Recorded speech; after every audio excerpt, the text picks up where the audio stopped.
શ્રી કૃષ્ણ. વડીલોને વંદન. તો આપણે આજની આપણી જે યાત્રા ચાલી રહી છે એને આગળ ધપાવીએ. આપણે પુષ્ટિ ભક્તિ માર્ગના આરાધ્ય કૃષ્ણ, અને કૃષ્ણ એ જ શ્રીનાથજી. શ્રીનાથજી કહો કે કૃષ્ણ કહો, કોઈ ફરક નથી. કૃષ્ણની થોડીક ઓળખાણ મેળવી. પુષ્ટિ ભક્તિ માર્ગના પ્રણેતા, સ્થાપક, એકમાત્ર ગુરુ શ્રી મહાપ્રભુજીનો થોડો પરિચય કેળવ્યો. હવે ત્રીજું એક તત્વ છે જેની પણ આપણે થોડીક ઓળખ, થોડોક પરિચય મેળવીએ. શ્રી યમુનાજી. પણ એ પહેલા આપણે સાથે મળી અને આ બોલીએ, બરાબર? એક સ્વીકાર છે, બધા જ બોલજો. હું કૃષ્ણનો જ દાસ છું, હું કૃષ્ણનો જ અંશ છું, હું કૃષ્ણ સ્વરૂપ જ છું. આ સત્યનો હું સ્વીકાર કરું છું. પરબ્રહ્મ પરમાત્મા કૃષ્ણ મને આ સત્યનો અનુભવ કરાવવાની કૃપા કરે. એક આજે હું સભાનપણે મારાથી બનતા સર્વ પ્રયત્ન કરીશ. આજ હા, જેને લખવું હોય લખી લે, હું આપણે પ્રિન્ટ કરીને આપીશ બધાને, બરાબર છે? અને આ આપણે બોલવું જોઈએ. આપણે કૃષ્ણ સ્વરૂપ છીએ, આપણે એના જ અંશ છીએ, આપણે એના જ દાસ છીએ. એ ત્રણેય વસ્તુનો આપણે સ્વીકાર કરવો જરૂરી છે. સ્વીકાર કરીશું તો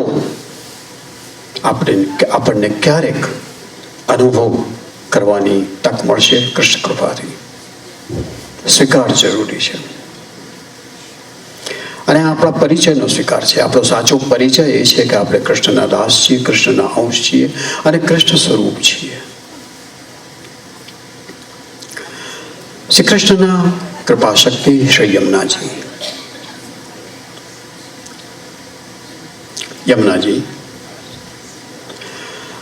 યમુનાજી ની પૂજા કે સેવા ક્યારે શ્રીજી વિના ન થાય. પુષ્ટિ ભક્તિ માર્ગમાં દેવી પૂજા ક્યાંય છે જ નહીં. અને શ્રી યમુનાજી કૃષ્ણ ચતુર્થ પ્રિયા એ એક દેવી સ્વરૂપ છે. વૈષ્ણવોના માટે એ મહારાણી માં છે, એક માતા સમાન છે.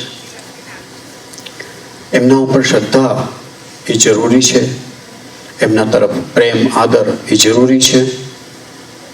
પરંતુ પુષ્ટિ ભક્તિ માર્ગમાં માત્ર ને માત્ર યમુનાજીની લોટી સ્વરૂપે કોઈ પણ રીતે માત્ર એમની સેવા કરવાનો એક બાદ છે, એક પરંપરા છે.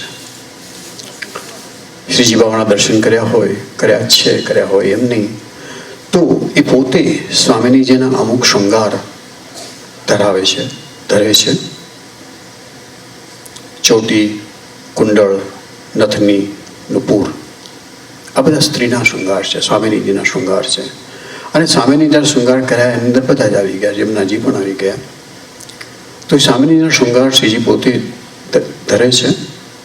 અને એમાં જ કૃષ્ણમાં જ આપણે સર્વના દર્શન કરવાના છે. કશું જુદું સેવા પૂજા કરવાના નથી.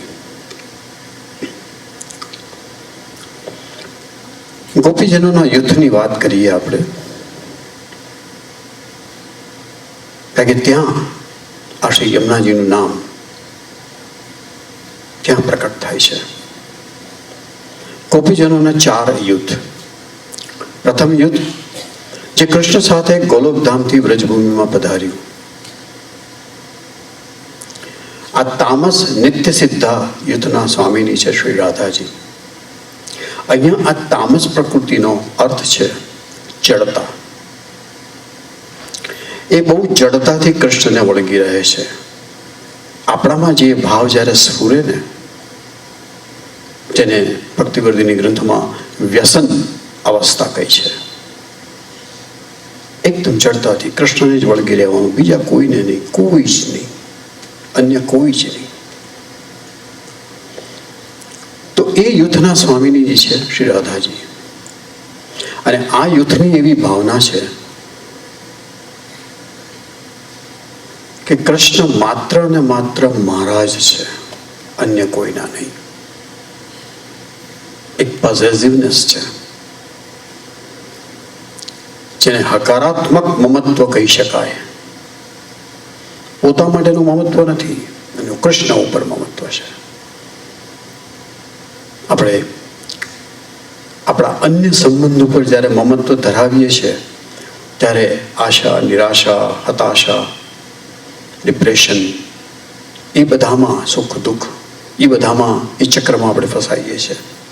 પણ કૃષ્ણ ઉપર જ માત્ર આધાર મૂકીએ તો એ ક્યારેય થતું નથી. એ આપણને ક્યારેય નિરાશ કરતા નથી. તો કૃષ્ણ માત્ર મહારાજ છે. એ પ્રથમ યુદ્ધ શ્રી રાધાજી, જેના સ્વામિનીજી છે, એનું આ વલણ છે. બીજું યુદ્ધ છે વેદની રૂચાઓ, જે આપણે વાત થઈ, ગોપીજન રૂપ છે, જ્ઞાનની મૂર્તિઓ છે.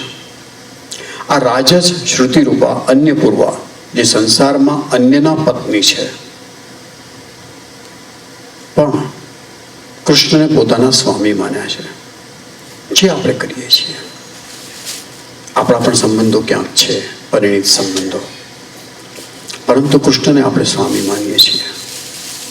એમને આપણે સ્વામી તરીકે સ્વીકાર કરીએ છીએ અને વિનંતી કરીએ છીએ કે એ આપણો દાસ તરીકે સ્વીકાર કરે. પરંતુ સાથે સાથે આપણું ધ્યાન આપણા પરિવાર તરફ પણ દોરાયેલું હોય છે. પતિ કે પત્ની તરફ, સંતાનો, માતા પિતા તરફ બી દોરાયેલું હોય છે.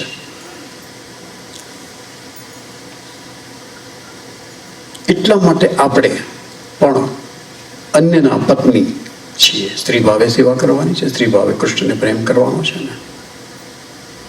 કૃષ્ણ માટે આ બીજું યુદ્ધ પરકીયા છે, અન્યનું, પોતાનું નહીં, સ્વકીયા નહીં, બીજાનું.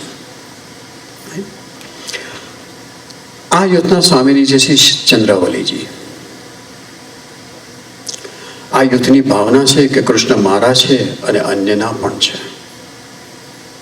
મારા તો છે જ અને અન્યના પણ છે. એ કૃષ્ણના પ્રેમમાં બીજા કોઈને સહભાગી થતા રોકતા નથી. આ બીજું યુદ્ધ. ત્રીજું યુદ્ધ છે રામ અવતાર વખતના ઋષિ મુનિઓના ગોપીજન રૂપ છે. આ સાત્વિક ઋષિરૂપા અનન્યપૂર્વા જે કુમારિકા છે, આ સ્વકીય છે, કૃષ્ણના પોતાના છે. એમના માટે બીજા કોઈ સંબંધો છે જ નહીં.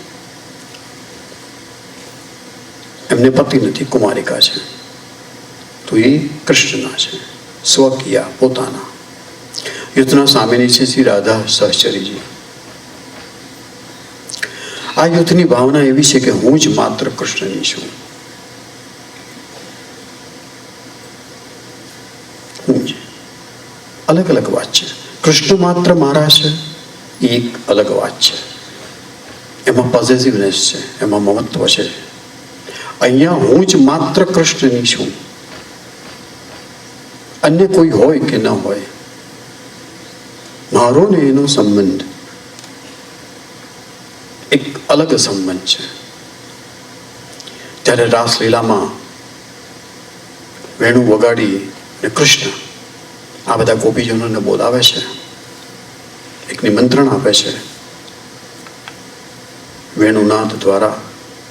ત્યારે દરેક ગોપી પોતપોતાની રીતે કૃષ્ણ તરફ દોડે છે. એ વિચાર નથી કરતી કે બાજુમાં બીજું કોઈ દોડી રહ્યું છે, બીજું કોઈ જઈ રહ્યું છે.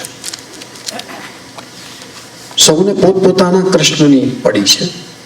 સૌને પોતપોતાની કૃષ્ણ તરફની પ્રેમ ભક્તિ, પ્રેમ લક્ષણા ભક્તિની પડી છે. અન્યની કોઈ ચિંતા નથી, અન્યનો કોઈ જેને કહેવાય ને હિસાબ નથી. એ રજીસ્ટર થતું જ નથી. જે આપણે કરવાનું છે આ પાથ, આ જે માર્ગ છે, એ માર્ગ પર આપણે એકલા જ ચાલવાનું છે. અન્ય કોઈનો સહારો શક્ય જ નથી કૃષ્ણ સિવાય. ચોથું યુદ્ધ એ શ્રી યમુનાજીની સખીઓનું છે. યુદ્ધના સ્વામીની છે યમુનાજી. પહેલું તમસ, પછી રાજસ, ત્રીજું યુદ્ધ સાત્વિક બેલેન્સ છે, અને ચોથું નિર્ગુણ યુદ્ધ છે. આ ત્રણેય ગુણોની પેલે પાર એના સ્વામીજી છે શ્રી યમુનાજી. અને આ યુદ્ધની ભાવના હું કૃષ્ણની છું અને અન્ય પણ કૃષ્ણના છે. કોઈ મમત્વ, કોઈ પોઝિટિવનેસ એવી છે નહીં. હું પણ કૃષ્ણની અને અન્ય પણ કૃષ્ણના. અને માટે જ શ્રી યમુનાજી એ પુષ્ટિ ભક્તિ માર્ગમાં વૈષ્ણવોના મહારાણીમાં છે.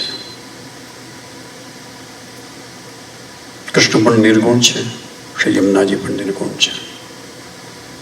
તમસ, રજસ, સત્વ એ ત્રણેય ગુણની પેલે પાર. એમ માને છે હું કૃષ્ણની છું અને અન્ય પણ કૃષ્ણના થઈ શકે છે અને છે. અને માટે જ કહેવાય છે યમનાષ્ટકમાં છે ને કે યમનાષ્ટકની ટીકાઓમાં વાંચીએ તો કે શ્રી યમુનાજી આપણા ઉપર કૃપા કરી અને કૃષ્ણ પ્રતિ આપણને દોરી જાય છે. આપણા દિલમાં, આપણા હૃદયમાં કૃષ્ણ પ્રતિ એક અનુરાગ, એક પ્રેમ જગાવે છે, પ્રગટ કરે છે અને સુદૃઢ કરે છે. કૃષ્ણ પ્રતિની આપણી યાત્રામાં શ્રી યમુનાજી આપણને મદદરૂપ નીવડે છે. She helps us along. વૈષ્ણવ માટે શ્રી યમુનાજી એ કૃષ્ણના કૃપા શક્તિ છે, કૃપારૂપ છે. એમની કૃપાનો અહેસાસ, અનુભૂતિ થવી એ કૃષ્ણની કૃપાની અનુભૂતિ થવી બરાબર છે. કદાચ એમ કહી શકાય કે શ્રી યમુનાજી શ્રી કૃષ્ણ પ્રતિનું એક દ્વાર છે. અને શ્રી યમુનાજી તરફનો ભક્તિભાવ એ વૈષ્ણવ માટે જરૂરી છે. યમુનાજી શા માટે આપણે વાત કરીએ નિર્ગુણ જૂથના છે, એમનું એમ કે હું પણ કૃષ્ણની અને અન્ય પણ કૃષ્ણના. માટે યમુનાજીનું આ મહત્વ છે. પુષ્ટિ ભક્તિ માર્ગમાં નિત્ય પ્રિયા છે. એ કૃષ્ણના હંમેશા પ્રિયા છે. એ ક્યારેય રિસાતા નથી શ્રી રાધાજીની માફક. એ સર્વથી અલિપ્ત રહે છે અને છતાં બી કૃષ્ણના છે. નિર્ગુણ તત્વ છે કૃષ્ણ પરમાત્માની માં. કૃષ્ણ નિર્ગુણ છે અને શ્રી યમુનાજી પણ નિર્ગુણ છે. નિર્ગુણ એટલે સર્વ ગુણો તો અંદર હોય પણ બંધન કરતા ના હોય. નિર્ગુણ એટલે ગુણ વગરના નહીં, પણ તમસ, રજસ, સત્વ એ ગુણ, એ ત્રણેય ગુણ એમનામાં હોય અને છતાંય યમુનાજીને કે કૃષ્ણ એ બંધન કરતા ના હોય જેમ આપણને બંધન કરતા છે. એ નિર્ગુણની વ્યાખ્યા. શૃંગાર પ્રકરા એ આલંબન છે, ઉદ્દીપન છે. કૃષ્ણ તરફ જે આપણો પ્રેમ છે એ પ્રેમને માત્ર પ્રગટાવતા નથી, એ જ્યોતને હંમેશા ઝડપતી રાખે છે. પ્રેમ જ્યોતને આપણામાં આપણી એ પ્રેમ લક્ષણા ભક્તિને એક જબરજસ્ત આધાર આપે છે, અવલંબન આપે છે. આપણો જે સંચારી ભાવ છે, સંચારી ભાવ એટલે આપણે મન આમ તેમ દોડતું હોય ને એને સંચારી ભાવ કહેવાય. ઘણા બધાને પ્રશ્નો આવે છે, અહીંયા આવે છે, પહેલા પણ આવ્યા છે કે ચિત્ત ચોંટતું નથી સેવામાં, નામ જપમાં. મન આડું ભટક્યા કરે છે. તો શા માટે ભટકે છે? એમ લાગે કે આપણને કંઈક અપરાધ ભાવના થાય કે ઠાકોરજીની સેવામાં છું છતાં બી મારું મન કેમ આડે અવરે થાય છે. વિચાર આવે જ છે હંમેશા. ચંચળતા એ જ મનનો સ્વભાવ છે. મન એટલે જ ચંચળતા. વિચારો તો આવવાના જ છે, વિચારો અટકવાના નથી, હંમેશા આવવાના છે. પણ જો આપણને રસ પડે અને રસ એ કક્ષાએ પહોંચે તો એ મનમાંથી બીજા બધા વિચારો અદૃશ્ય થઈ જાય છે. આપણને બધાને અનુભવ છે. કોઈની સાથે ટોળક ટપ્પા મારવા બેસી અને સરસ મજાનો કંઈ વિષય નીકળી આવે અને નિંદારસ બહુ સરસ વસ્તુ વિષય હોય છે. કોઈકના માટે વાતો કરવી, કાન લઈને સાંભળીએ, એકની બે. અને કાનની સાથે મન જોડાય એટલે નિંદાનું પણ આપણે શ્રવણ કરીએ છીએ. બરાબર છે? માત્ર કથાનું શ્રવણ નથી કરતા. આપણને મનગમતી વાતો અને એમાં નિંદારસની વાતોનું શ્રવણ બરાબર કરીએ છીએ. બધું યાદ રહી જાય છે. અને પછી છેવટે કે વળ્યું હવે એમાં આપણું શું? બરાબર ને? પણ વાતો બધી ધ્યાનથી સાંભળીએ અને ત્યારે બીજા કોઈ વિચાર આવે જ નહીં. એ જે બહેન કે ભાઈની કે જે સંબંધીની કે મિત્રની વાત થતી હોય, આહા શું મજા આવે, ત્યારે બધા વિચાર અદૃશ્ય થઈ જાય છે. માત્ર એ જ ચાલે છે. કોઈ ફિલ્મ જોતા હોઈએ તે ફિલ્મનું આપણે દર્શન કરીએ છીએ. કારણ કે માત્ર જોતા નથી, મન જોડાય છે. મનમાં બીજા વિચાર આવતા જ નથી. સિરિયલ જોતી વખતે હવે શું થશે આનું, આ બંનેને ઝઘડા થયા, સાસુ વહુના, વહુનું શું થશે, સાસુ શું થશે, દીકરાનું શું થશે, ચાલતા છે ને વિચારો. ઘણી વખત એમ કે બેનપણીને પછી સિરિયલ જોતા જોતા કે સિરિયલ જોયા પછી બે ઉઠાવીને ફોન કરીએ બેનપણીને. મોટા ભાગે સ્ત્રીઓ જોતી હોય છે સિરિયલ, એટલે બેનપણીની વાત કરું છું. પછી કલાક એના ઉપર ડિસ્કશન ચાલે. ના ના, આનું આમ થવું જોઈએ, આને આમ કરવા જેવું હતું, આને આમ કર્યું હોત તો આમ તકલીફ ના થાત ને. રાઈટ? આ બધી બહેનોને બેસાડી તો બધી જ બહેનો એકતા કપૂર બની જાય. બરાબર? શા માટે? પણ કહેવાની વાત એ છે કે એમાં રસ પડે છે તો બીજા બધા વિચારો હટી જાય છે. બરાબર? ફિલ્મ જોતા હોઈએ અને કદાચ દર અડધો કલાકે એમાં પેલી કોમર્શિયલ આવતી હોય અને એવો રસ પડ્યો હોય કે અડધો કલાકમાં કદાચ કોઈનો ફોન આવે ને તો ઇમરજન્સી ના હોય તો આપણે એને ઉઠાવીએ નહીં. તરસ લાગી હોય તો કદાચ પાણી પણ પીવા ન જઈએ ફ્રીજ સુધી ચાલીને, ચાલશે હમણાં કોમર્શિયલ આવશે ને ત્યારે જરા તરસ છીપાશે. તો એ રસ પડે છે તો મન ચોંટે છે. બરાબર? તો રસ બહુ અગત્યનો છે, ઇન્ટરેસ્ટ. અને એમ લાગે આપણને કે મન ચોંટતું નથી, મન સંચારી ભાવ છે, આડો અવરો છે. અને સંચારી ભાવની બે વ્યાખ્યા છે. માત્ર કૃષ્ણમાં જ નહીં, અન્ય દેવી દેવતાઓ પણ મન ચોંટતું હોય એવું બને. તો એ ચંચળતા જ્યારે જાય, રસ પડે ત્યારે જાય અને આપણો ભાવ સ્થાયી થાય એકમાં જ, કૃષ્ણમાં જ, એના માટે શ્રી યમુનાજી આપણને ઉપર કૃપા કરી આપણને મદદ કરે છે. તો સંચારી ભાવમાંથી એ સ્થાયી ભાવ પર આપણી પ્રગતિ કરાવે છે, ઘણી મદદ કરે છે આપણને. એ વિવિધ લીલા ઉપયોગીની છે.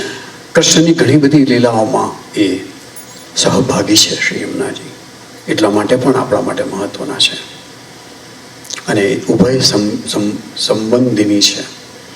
એમને કૃષ્ણ સાથે પણ સંબંધ છે, એમને સ્વામિનીજી સાથે પણ સંબંધ છે. બંને જ્યારે એકબીજા માટે માન કરે છે તો એમને મનાવવા માટે શ્રી યમુનાજી હોય છે, અન્ય કોઈ નહીં.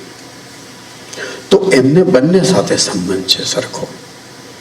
શ્રી સ્વામિનીજીને શ્રી રાધાજીને યમુનાજીની ઈર્ષા નથી કે નથી શ્રી યમુનાજીને રાધાજીની ઈર્ષા. માટે યમુનાજીનું એક મહત્વ પુષ્ટિ ભક્તિ માર્ગના વૈષ્ણવો માટે છે.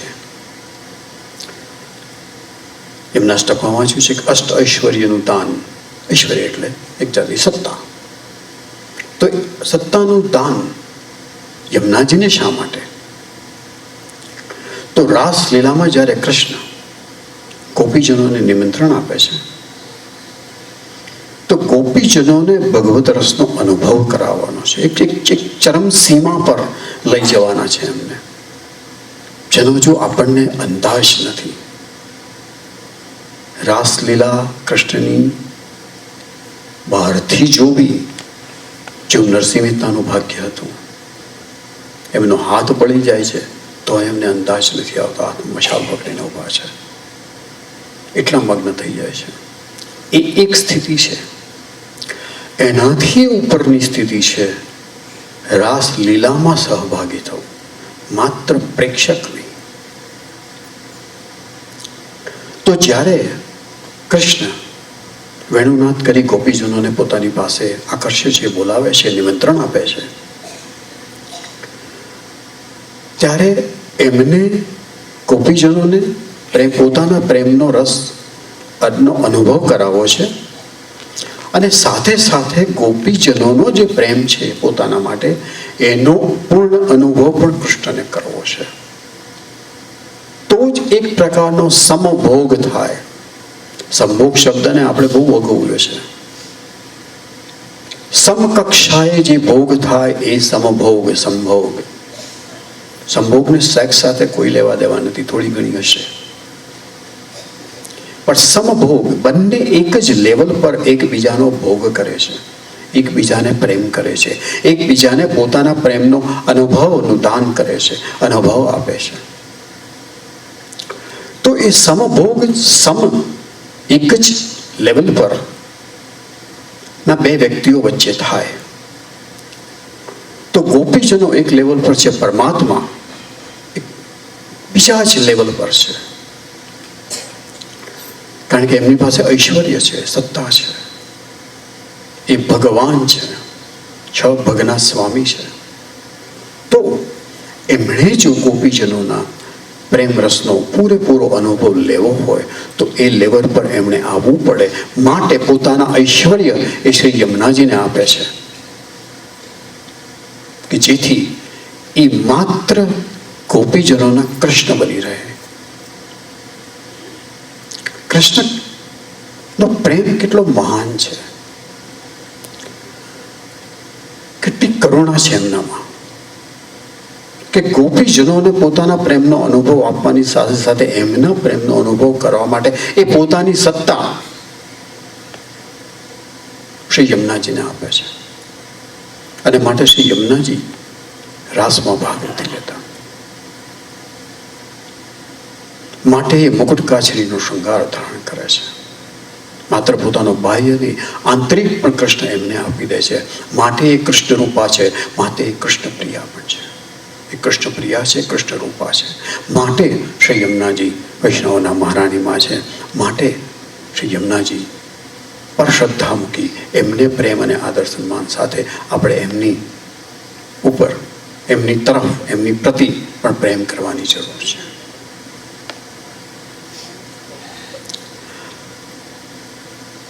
તો આ અષ્ટ ઐશ્વર્યનું દાન શ્રી કૃષ્ણ શ્રી યમુનાજીને એ કારણે કરે છે કે એ અન્ય ગોપીજનો સાથે, એ ગોપીજનોના બાકીના 3 જૂથ સાથે એ રાસલીલા કરી શકે. અને રાસલીલા એ જ રસ છે. એ રાસલીલા છે, એ રસલીલા છે. અદ્ભુત છે. એવા ભાગ્ય જ્યારે આપણા ઉઘડશે, અને સંભાવના છે જરૂર. કૃષ્ણનો રાસ એ નિત્ય લીલા છે, હંમેશા છે. એવું નથી કે સારસ્વત કલ્પમાં થઈ ગયો, કે જેમ માને છે કે 5000 વર્ષ પહેલા થયો. નહીં, આજે પણ છે, સતત છે, નિત્ય છે. આપણા સર્વમાં એ સંભાવના છે કે એ રાસમાં આપણે સાક્ષી પણ બની શકીએ અને એથી આગળ વધી અને સહભાગી પણ થઈ શકીએ. પણ એ સંભાવનાને કેળવવી, ત્યાં સુધી લઈ જવી, પ્રયાસ કરવાનો આપણા હાથમાં છે. બાકી એમાં પ્રેક્ષક આપણને બનાવવા કે સહભાગી બનાવવા એ કૃષ્ણની કૃપા પર આધારિત છે. શ્રી યમુનાજીનું સ્વરૂપ એ આદિત્ય. આદિત્ય એટલે સૂર્ય અને આદિત્ય એટલે વેદ. એ વેદના પુત્રી છે, સૂર્યપુત્રી પણ છે. ધર્મરાજ યમરાજની બહેન છે. કલિંદ પર્વત પરથી આવતી એક કાલિંદી છે. અને આ કાલિંદી એક શ્રી કૃષ્ણની ચતુર્થ પ્રિયા છે. અને દ્વારકામાં જે ચતુર્થ પટરાણી છે એ પણ, એમનું નામ પણ કાલિંદી છે. બંને અલગ અલગ રૂપ છે, બંને જુદા છે. આપણને દ્વારકા પટરાણીઓના નામ બધા ખબર નથી હોતા, મને પણ નથી. રૂકમિણી, સત્યભામા, આઈ થિંક જામવતી, ખાલિંદી, બીજા બી ચારેક. શ્રી યમુનાજીનું આદિભૌતિક સ્વરૂપ જે યમુના જલ, આધ્યાત્મિક સ્વરૂપ એ કૃષ્ણની કૃપા શક્તિ, એટલે કે કૃપા, જેનો આપણને અનુભવ થતો રહે છે. આદિ દૈવિક સ્વરૂપ એટલે કે કૃષ્ણના ચતુર્થ પ્રિયા, કૃષ્ણ પ્રિયા, કૃષ્ણ રૂપા. ઘણા બધા વૈષ્ણવોને પ્રશ્ન થાય છે કે યમુનાજીમાં પાન કે સ્નાન થાય કે નહીં. ઘણા બધા એવું માને છે કે ન કરવા જોઈએ, પરંતુ જ્યાં સુધી આપણા માટે, અમારી સમજની વાત છે, આપણા માટે એ નદી છે જેમાં પાણી વહે છે, ત્યાં સુધી એ જલનું પાન કરવામાં કે એમાં સ્નાન કરવામાં કોઈ વાંધો નથી. જે દિવસે આપણે એ કક્ષાએ પહોંચીશું કે જ્યારે એમનું આધ્યાત્મિક સ્વરૂપ અને એમનું આદિદૈવિક સ્વરૂપ આપણા મન હૃદયમાં સ્થિર થશે, ત્યાર પછી એ પાન ને સ્નાન આપોઆપ છૂટી જશે. ત્યાં સુધી એ કોઈ પાપ નથી. આપણે એમને નદી જ ગણીએ છીએ. એમના આદિભૌતિક સ્વરૂપનું જ આપણને ભાન છે. એમના આધ્યાત્મિક અને આદિદૈવિક સ્વરૂપનું આપણને જ્યારે ભાન થાય ત્યારે એ પાન અને સ્નાન આપોઆપ છૂટી જશે. કરવાનું મન જ નહીં થાય. એટલે અત્યારે જો મન થાય તો એમાં કોઈ પાપ નથી, કોઈ અપરાધ નથી, કોઈ ભૂલ નથી, કોઈ બાધ નથી. શ્રી યમુનાજીનું મહાત્મ્ય પુષ્ટિ ભક્તને મૃત્યુના ભયથી, યાતનાઓથી મુક્તિ આપે છે. મૃત્યુથી મુક્તિ નથી આપતા. એ યમ યાતનાઓ, એનો અર્થ એવો ને કે આપણે કર્મના જે માન્યતા છે ને કે કર્મફળ બંધન છે, જે અમુક પાપ કર્યા હોય, પુણ્ય કર્યા હોય, એટલા માટે આપણને નરકવાસ થાય, સ્વર્ગવાસ થાય, તો એ મૃત્યુ પછીનું જે છે એ યમ યાતનામાંથી આપણને છોડાવે છે.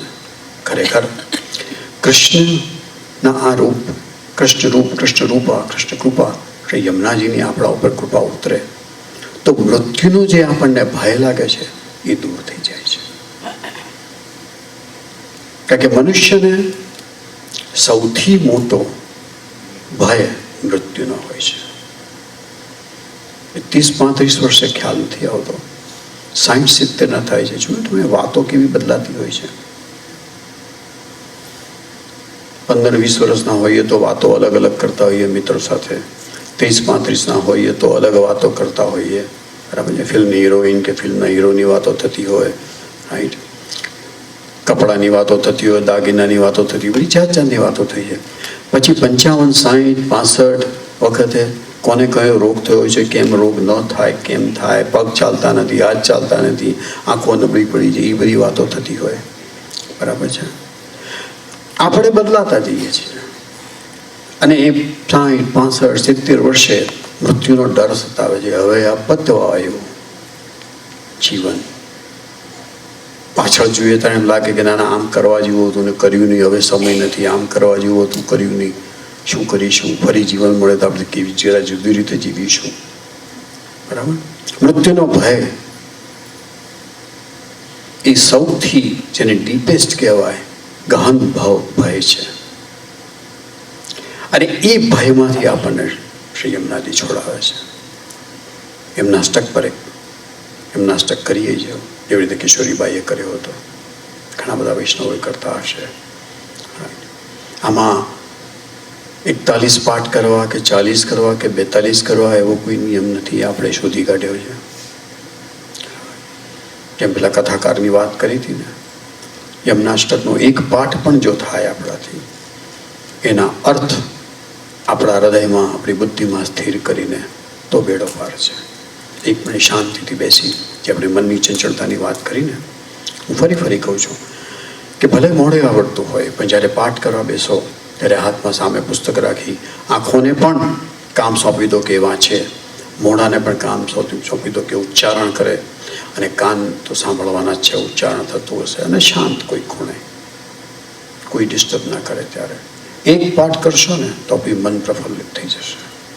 એના માટે 41 કરવાનો પછી ને 2 કલાકનો સમય છે, 41 કરવાના છે, એટલે દોડાદોડ થતી હોય છે. મેં જોયું છે આ સત્સંગ મંડળોમાં. તો 41 કરવાથી વધારે પુણ્ય મળશે એવું નથી.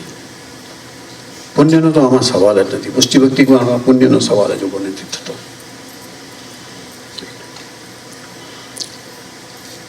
પુષ્ટિ ભક્તને શ્રી કૃષ્ણ પ્રતિ દોરી જવાની કૃપા અને પુષ્ટિ ભક્તને માટે 8 પુષ્ટિ માર્ગીય સિદ્ધિઓનું દાન શ્રી યમુનાજી કરે છે. યમુનાજીના 8 ઐશ્વર્ય કયા? સત્તા. ઐશ્વર્ય એટલે સત્તા. તો પુષ્ટિ માર્ગીય અષ્ટ સિદ્ધિનું પ્રદાન વૈષ્ણવને કરવું, કૃષ્ણ ભક્તને કરવું. શ્રી કૃષ્ણ પ્રતિ પ્રેમની વૃદ્ધિ કરવી. વૈષ્ણવના હૃદયમાં જે કૃષ્ણ પ્રતિ પ્રેમ છે એમાં વૃદ્ધિ કરવી. શ્રી કૃષ્ણ સંબંધ આડે આવતા પ્રતિબંધોનું નિરાકરણ કરવું. આપણો જે કૃષ્ણ સાથે સંબંધ છે એની આડે ઘણી બધી આડખળીઓ આવતી હોય છે. ઘણા બધા પ્રશ્નો ઊભા થતા હોય છે. બધા જ સગા સંબંધી પ્રતિ, વ્યવસાય સંબંધી, આપણા પોતા સંબંધી તો ખાસ. આપણો અહંકાર આપણને પ્રેમ કરતા ઘણી વખત એ પ્રકારનો પ્રેમ કરતા રોકે છે. તો એ કૃષ્ણના સંબંધની આડે આવતા જે પ્રતિબંધ છે, જે નડતર છે, એનું નિરાકરણ શ્રી યમુનાજી કરે છે. કૃષ્ણ સંબંધની દ્રઢતા કરે છે. આપણો જે સંબંધ જે સ્થાપિત થયો છે બ્રહ્મ સંબંધ દ્વારા કૃષ્ણ સાથે, તો એમાં એ દ્રઢતા લાવે છે. કેટલી બધી મદદ કરે છે આપણને શ્રી યમુનાજી. તો યમુનાષ્ટકના પાઠ પણ બહુ જ સમજીને કરીએ. કૃષ્ણ ચરણમાં સંપૂર્ણ બિનશરતી સમર્પણ આપણી પાસે કરાવે છે. વચમાં કોઈ જોઈએ ને મધ્યસ્થી, એ આ મધ્યસ્થી છે. સંતાનને બાપ પાસેથી કંઈ જોઈતું હોય ને તો પહેલા માને મનાવે, પછી મા બાપને મનાવે. તો જરા એ સહેલો રસ્તો છે.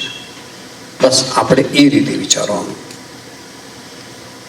કે આપણે જે કંઈ કૃષ્ણ સાથેના સંબંધમાં જે કંઈ આપણે કરવું હોય એ શ્રી યમુનાજીને વિનંતી કરીએ, હાજીજી કરીએ અને એમને મનાવીએ, તો એમના જે પ્રિય છે કૃષ્ણને મનાવી લેશે અને કૃષ્ણની આપણા ઉપર કૃપા થશે. કૃષ્ણ સેવા માટે જે અલૌકિક દેહ તનુનવત્વની જરૂર છે એનું દાન કરે છે. આપણે વાત કરી ગયા તનુનવત્વ શું છે. મારી સમજ પ્રમાણે એ અંતઃકરણ શુદ્ધિ છે.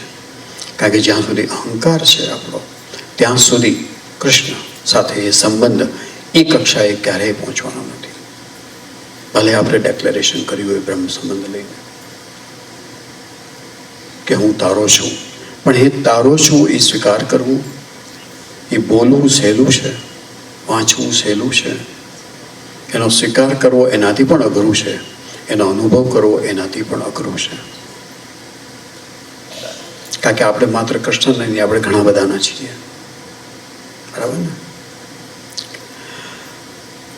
ત્યારબાદ કૃષ્ણનું સ્પર્શ સુખ યમુના જલ થકી. શા માટે પાનને સ્નાન કરવાના? કે યમુનાજીના જલ થકી કૃષ્ણના સ્પર્શનું સુખ આપણને મળે છે. એ ભાવ થવો જોઈએ અંદર. પછી આપણે એમ વિચારીએ કે કૃષ્ણ તો 5000 વર્ષ પહેલા હતા, તો એ જલ તો વહી ગયા, હવે ક્યાંથી થાય? અલગ અલગ ક્રીડામાં મસ્ત કૃષ્ણ જ્યારે સ્નાન કરવા માટે યમુનાજીમાં પધારે છે, ત્યારે એમના જે શ્રમબિંદુ પરસેવા ના ટીપા એ જલમાં ભળે છે અને એ દ્વારા આપણે કૃષ્ણનું સ્પર્શ સુખ પામી શકીએ છીએ. તો રાસલીલા તો નિત્ય છે. આપણને દેખાતી નથી. બરાબર. તો એ રાસલીલા જો નિત્ય છે તો કૃષ્ણનું યમુનાજીમાં સ્નાન કરવું પણ નિત્ય છે. અને તો યમુનાજીના જલમાં આજે પણ એ સ્પર્શ સુખ આપણને મળી શકે છે જો આપણામાં એ ભાવ હોય તો. આ બધી આપણા ઉપર બધો ભાર છે. કૃષ્ણએ આપણા ઉપર ભાર મૂક્યો છે, બીજા કોઈના ઉપર નહીં. આપણો આશય શું છે, આપણો ભાવ શું છે, આપણી બુદ્ધિ શું વિચારે છે, આપણા મન હૃદયમાં શું લાગણીઓ ઉદ્ભવે છે, બધો વિચાર આપણા ઉપર છે, બધો ભાર આપણા ઉપર છે. શુદ્ધ પણ આપણે થવાનું છે, અંતઃકરણ શુદ્ધિના પ્રયાસ પણ આપણે જ કરવાના છે. પણ આ બધાની ફલશ્રુતિ કૃષ્ણની કૃપા પર આધારિત છે. એ ભાવ પણ સાથે સાથે આવવો જોઈએ. શ્રી યમુનાજીની કૃપા વિના કૃષ્ણ પ્રેમના શાશ્વત આનંદની અનુભૂતિ શક્ય નથી. શ્રી યમુનાષ્ટકમાં શ્રી મહાપ્રભુજી એ જ તો આપણને કહેવા માંગે છે. પશ્ચિમાર્ગીય અષ્ટસિદ્ધિ કઈ? તો પહેલી તો કૃષ્ણ સેવા માટે યોગ્ય શુદ્ધ અંતઃકરણ યુક્ત દેહ. આ બધી બહિર્ગત જેને કહેવાય બહારની તનુનવત્વ. અને અહીંયા દેહ એટલે એવું નહીં કે પંચામૃત સ્નાન કરેલો દેહ. અંતઃકરણ શુદ્ધિ. અંતઃકરણ એ પણ આપણા અસ્તિત્વનો એક ભાગ છે. અને આપણો દેહ અને ઇન્દ્રિય જે આપણને બહાર દેખાય છે એ તો ઘસી ઘસીને નાહવાથી શુદ્ધ થઈ જશે. પણ અહીંયા શુદ્ધ તો અંતઃકરણ શુદ્ધતા એ પવિત્રતા સાથે સંયોજાયેલી છે. તો આપણે શુદ્ધ થવાની સાથે સાથે પવિત્ર પણ થવાનું છે. અને ત્યારે આપણું પાત્ર એ શ્રી કૃષ્ણના આપ પધારવા માટે યોગ્ય બનશે. ત્યારે જ અંતઃકરણનું આપણું જે સિંહાસન છે શ્રી ઠાકોરજી માટેનું એ ત્યારે જ શુદ્ધ બનશે અને ત્યારે જ પ્રભુ અંદર પધારશે. કે પ્રભુ નિર્દોષ છે, દોષ રહિત છે. માટે એમને આપણી અંદર પધરાવવા માટે આપણું દોષ રહિત થવું અગત્યનું છે. શ્રી કૃષ્ણ લીલા દર્શન. શ્રી કૃષ્ણ લીલા રસનો નેત્ર અને કર્ણ દ્વારા અનુભવ. સાક્ષી ભાવ, બહાર ઉભા રહીને. રાસલીલામાં ભાગ નહીં પણ બહાર ઉભા રહીને. કોઈ પણ કૃષ્ણ લીલામાં આપણે સહભાગી નહીં પણ બહાર ઉભા રહીને એનો અનુભવ એ પણ એક ભાગ્ય છે. કૃષ્ણ લીલામાં સહભાગી બનીને ભગવદ રસનો અનુભવ. પછી નેક્સ્ટ સ્ટેપ એમાં સહભાગી બનીને કૃષ્ણ રસનો અનુભવ. પહેલા બહારથી પછી અંદરથી. સર્વાત્મ ભાવ. સર્વાત્મ ભાવ એટલે સર્વમાં કૃષ્ણ છે, સર્વ કૃષ્ણ રૂપ છે અને કૃષ્ણ સર્વમાં, કૃષ્ણમાં જ સર્વ છે. ત્રણ વાત. કૃષ્ણ સર્વમાં છે, સર્વ કૃષ્ણ રૂપ છે અને સર્વ કૃષ્ણની અંદર છે. કૃષ્ણ સર્વમાં છે, સર્વ કૃષ્ણમાં છે અને સર્વ કૃષ્ણ રૂપ છે. આ ત્રણ ભાવ. એને સર્વ આત્મભાવ કહેવાય, સર્વાત્મ ભાવ. અને એ જ્યારે આપણામાં ઉદ્ભવે ત્યારે એ કૃષ્ણ પ્રેમનો સાક્ષાત્કાર કમ્પ્લીટ થાય, અનુભવ કમ્પ્લીટ થાય, પૂરો થાય. અને અષ્ટસિદ્ધિમાંથી 4 એ બાહ્ય છે અને આ અંતર્ગત સિદ્ધિ છે. અંતર્ગત ભગવદ આવેશ આપણામાં આવે, કૃષ્ણ પધારે આપણામાં. કૃષ્ણ લીલાના દર્શન અહર્નિશ થાય. જેમ કહ્યું ને કે વિરહમાં આપણને બધા જેની સાથે પ્રેમ સંબંધ હોય એમનો વિરહ થાય ત્યારે આપણને એમની યાદ બહુ ઘણી આવે અને એ ગહેરો થતો થાય સંબંધ. જેટલો મિલનમાં ન હોય એટલો વિરહમાં વધે. અને જેટલો પ્રેમ સંબંધ આપણો ઊંડો હોય, જેટલો દ્રઢ હોય, એટલો વિરહ પણ એટલો જ દ્રઢ હોય, એટલો જ આપણને આકુળ વ્યાકુળ બનાવી નાખે એવો હોય. તો ભગવત આવેશ શ્રી કૃષ્ણના દર્શન અહર્નિશ વિરહાત્મક દશામાં ભગવદ રસનો અનુભવ જે રાધાજીને થયો. કૃષ્ણ જ્યારે ગોકુળ છોડી, વ્રજ છોડી અને મથુરા પધાર્યા, ત્યાંથી દ્વારકા ગયા, તો મિલનનો જે અનુભવ એમને આપ્યો હતો, ત્યારબાદ વિરહનો અનુભવ આપવો જરૂરી હતો, તો જ એ પ્રેમ પૂર્ણ બને. આપણે બ્રહ્મસમન લઈએ છીએ અને જ્યારે બ્રહ્મસમન મંત્રનું ઉચ્ચારણ કરીએ છીએ ત્યારે કહેવામાં આવે છે કે તુલસી દળ હાથમાં લઈને, પેલું 2 પાંદડીવાળું જે દળ જેને કહેવાય તુલસી દળ, એ લઈને પ્રભુના ચરણમાં સમર્પિત કરવાનું. તો તુલસી દળ શા માટે? એ મિલન અને વિરહ એ બંને પ્રેમના પાસા છે, એનું પ્રતિકાત્મક રૂપ છે કે મારો પ્રેમ જે મિલનમાં પણ છે અને વિરહમાં છે એ હું આપના ચરણે સમર્પિત કરું છું. સર્વત્ર શ્રી કૃષ્ણનો અનુભવ, સર્વાત્મ ભાવ આવે ત્યારે હંમેશા ચારે બાજુ કૃષ્ણ જ દેખાય, કૃષ્ણનો જ અનુભવ થાય, બધું જ કૃષ્ણમય દેખાય, કૃષ્ણ રૂપ દેખાય અને એ અનુભવ થાય. આ બધી સંભાવના આપણી અંદર પડેલી છે. આપણે બધા જ અહીં પહોંચી શકીએ એવા છીએ. પસંદગી આપણે કરવાની છે કે આપણા મન, હૃદય, બુદ્ધિ ચારે બાજુ દોડાવવા છે કે માત્ર અને માત્ર કૃષ્ણમાં પરોવવા છે. બહુ અગત્યનું છે.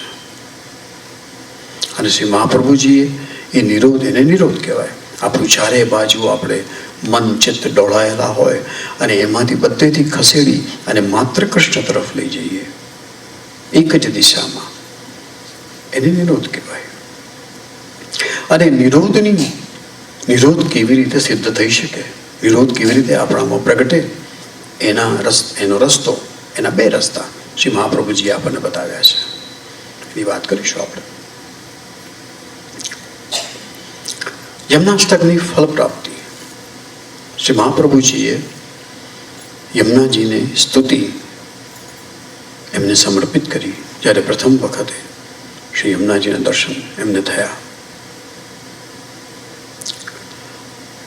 સમસ્ત દુરિતક્ષયો, 9મા શ્લોકમાં છે, સર્વ પાપનો નાશ થાય. મતલબ ત્યાર પછી પાપ થાય જ નહીં. આપણે જે કરીએ પાપ હોય જ નહીં, કારણ કે આપણે કૃષ્ણના સાધન બની જઈએ. આપણે આપણા સાધન ન રહીએ. આપણા થકી જે થાય એ કૃષ્ણ થકી જ થાય જ્યારે આપણો અહંકાર દબાય. અને અહંકાર દબાય પછી આપણે જે કંઈ કરીએ ને એ પાપ ન હોય, કારણ કે આપણે માત્ર ને માત્ર કૃષ્ણની ઈચ્છાને જ પૂર્ણ કરતા હોઈએ. જેવી રીતે એક સોલ્જર એના જનરલની ઈચ્છાને પૂરું કરતો હોય છે. આપણે આપણી જાત, આપણું સર્વસ્વ એને સોંપી દઈએ કે હવે તું મારો જે ઉપયોગ કરવો હોય એ કર. ભવતી વૈ મુકુંદે રતિઃ, શ્રી કૃષ્ણમાં પ્રીતિ થાય, તયા સકલ સિદ્ધયો, સકલ સિદ્ધિ પ્રાપ્ત થાય. મુરરિપુશ્ચ સંતુષ્યતે, શ્રી કૃષ્ણ પ્રસન્ન થાય. કૃષ્ણમાં પ્રીતિ થવી એ આપણું કર્તવ્ય. પ્રેમ કરવો કર્તવ્ય નથી, પરંતુ એ શબ્દ મારે વાપરવો પડે છે, કંઈક એના સિવાય બીજો કોઈ શબ્દ નથી. પણ એને પ્રેમ કરતા કરતા, પ્રેમ કરવાનું શીખતા શીખતા એની તરફ જ માત્ર આપણો પ્રેમ જાય અને ત્યારબાદ કૃષ્ણ એનો સ્વીકાર કરે તો કૃષ્ણ પ્રસન્ન થાય.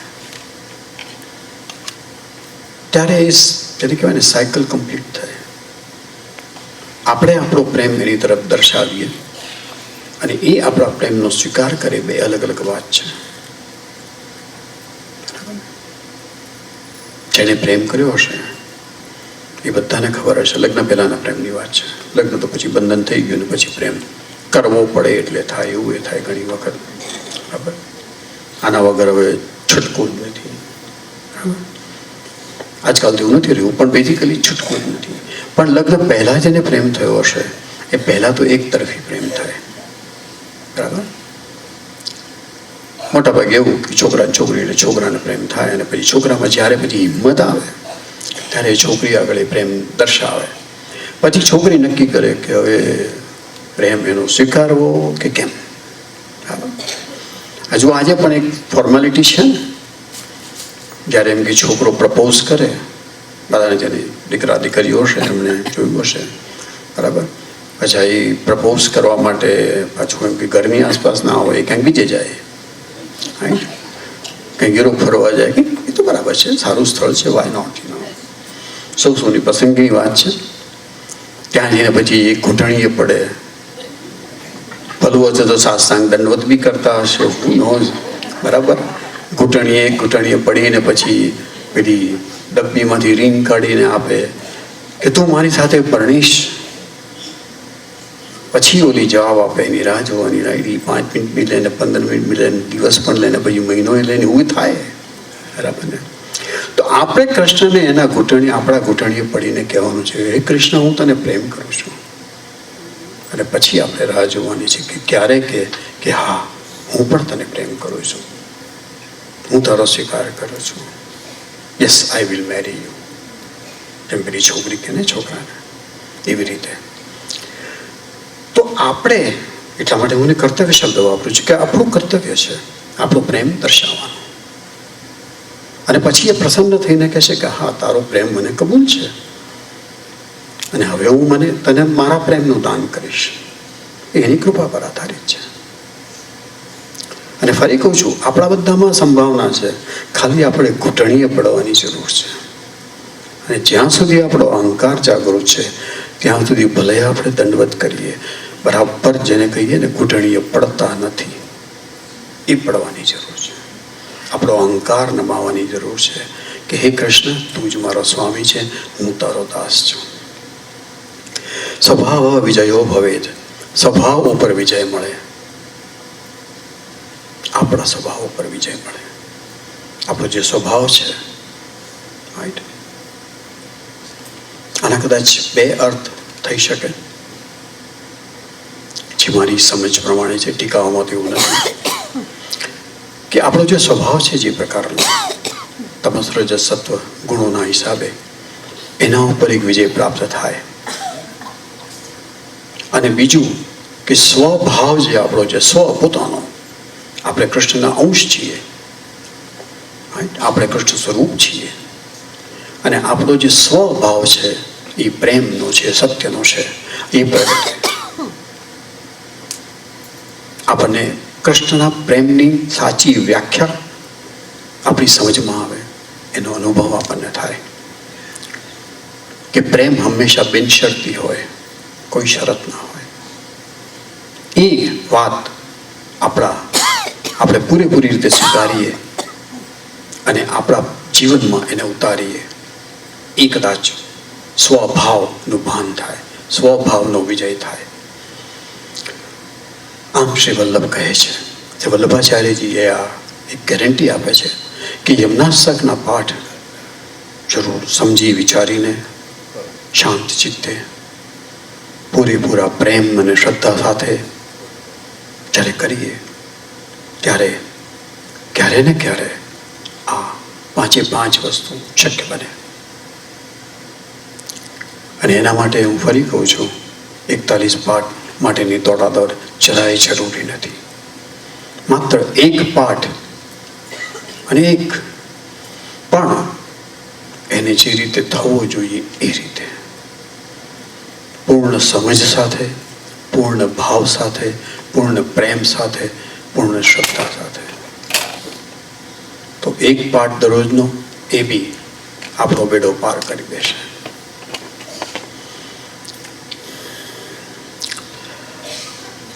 શ્રી કૃષ્ણ, શ્રી મહાપ્રભુજી, શ્રી યમુનાજી નો આછો પાતળો પરિચય કેળવ્યા પછી આપણે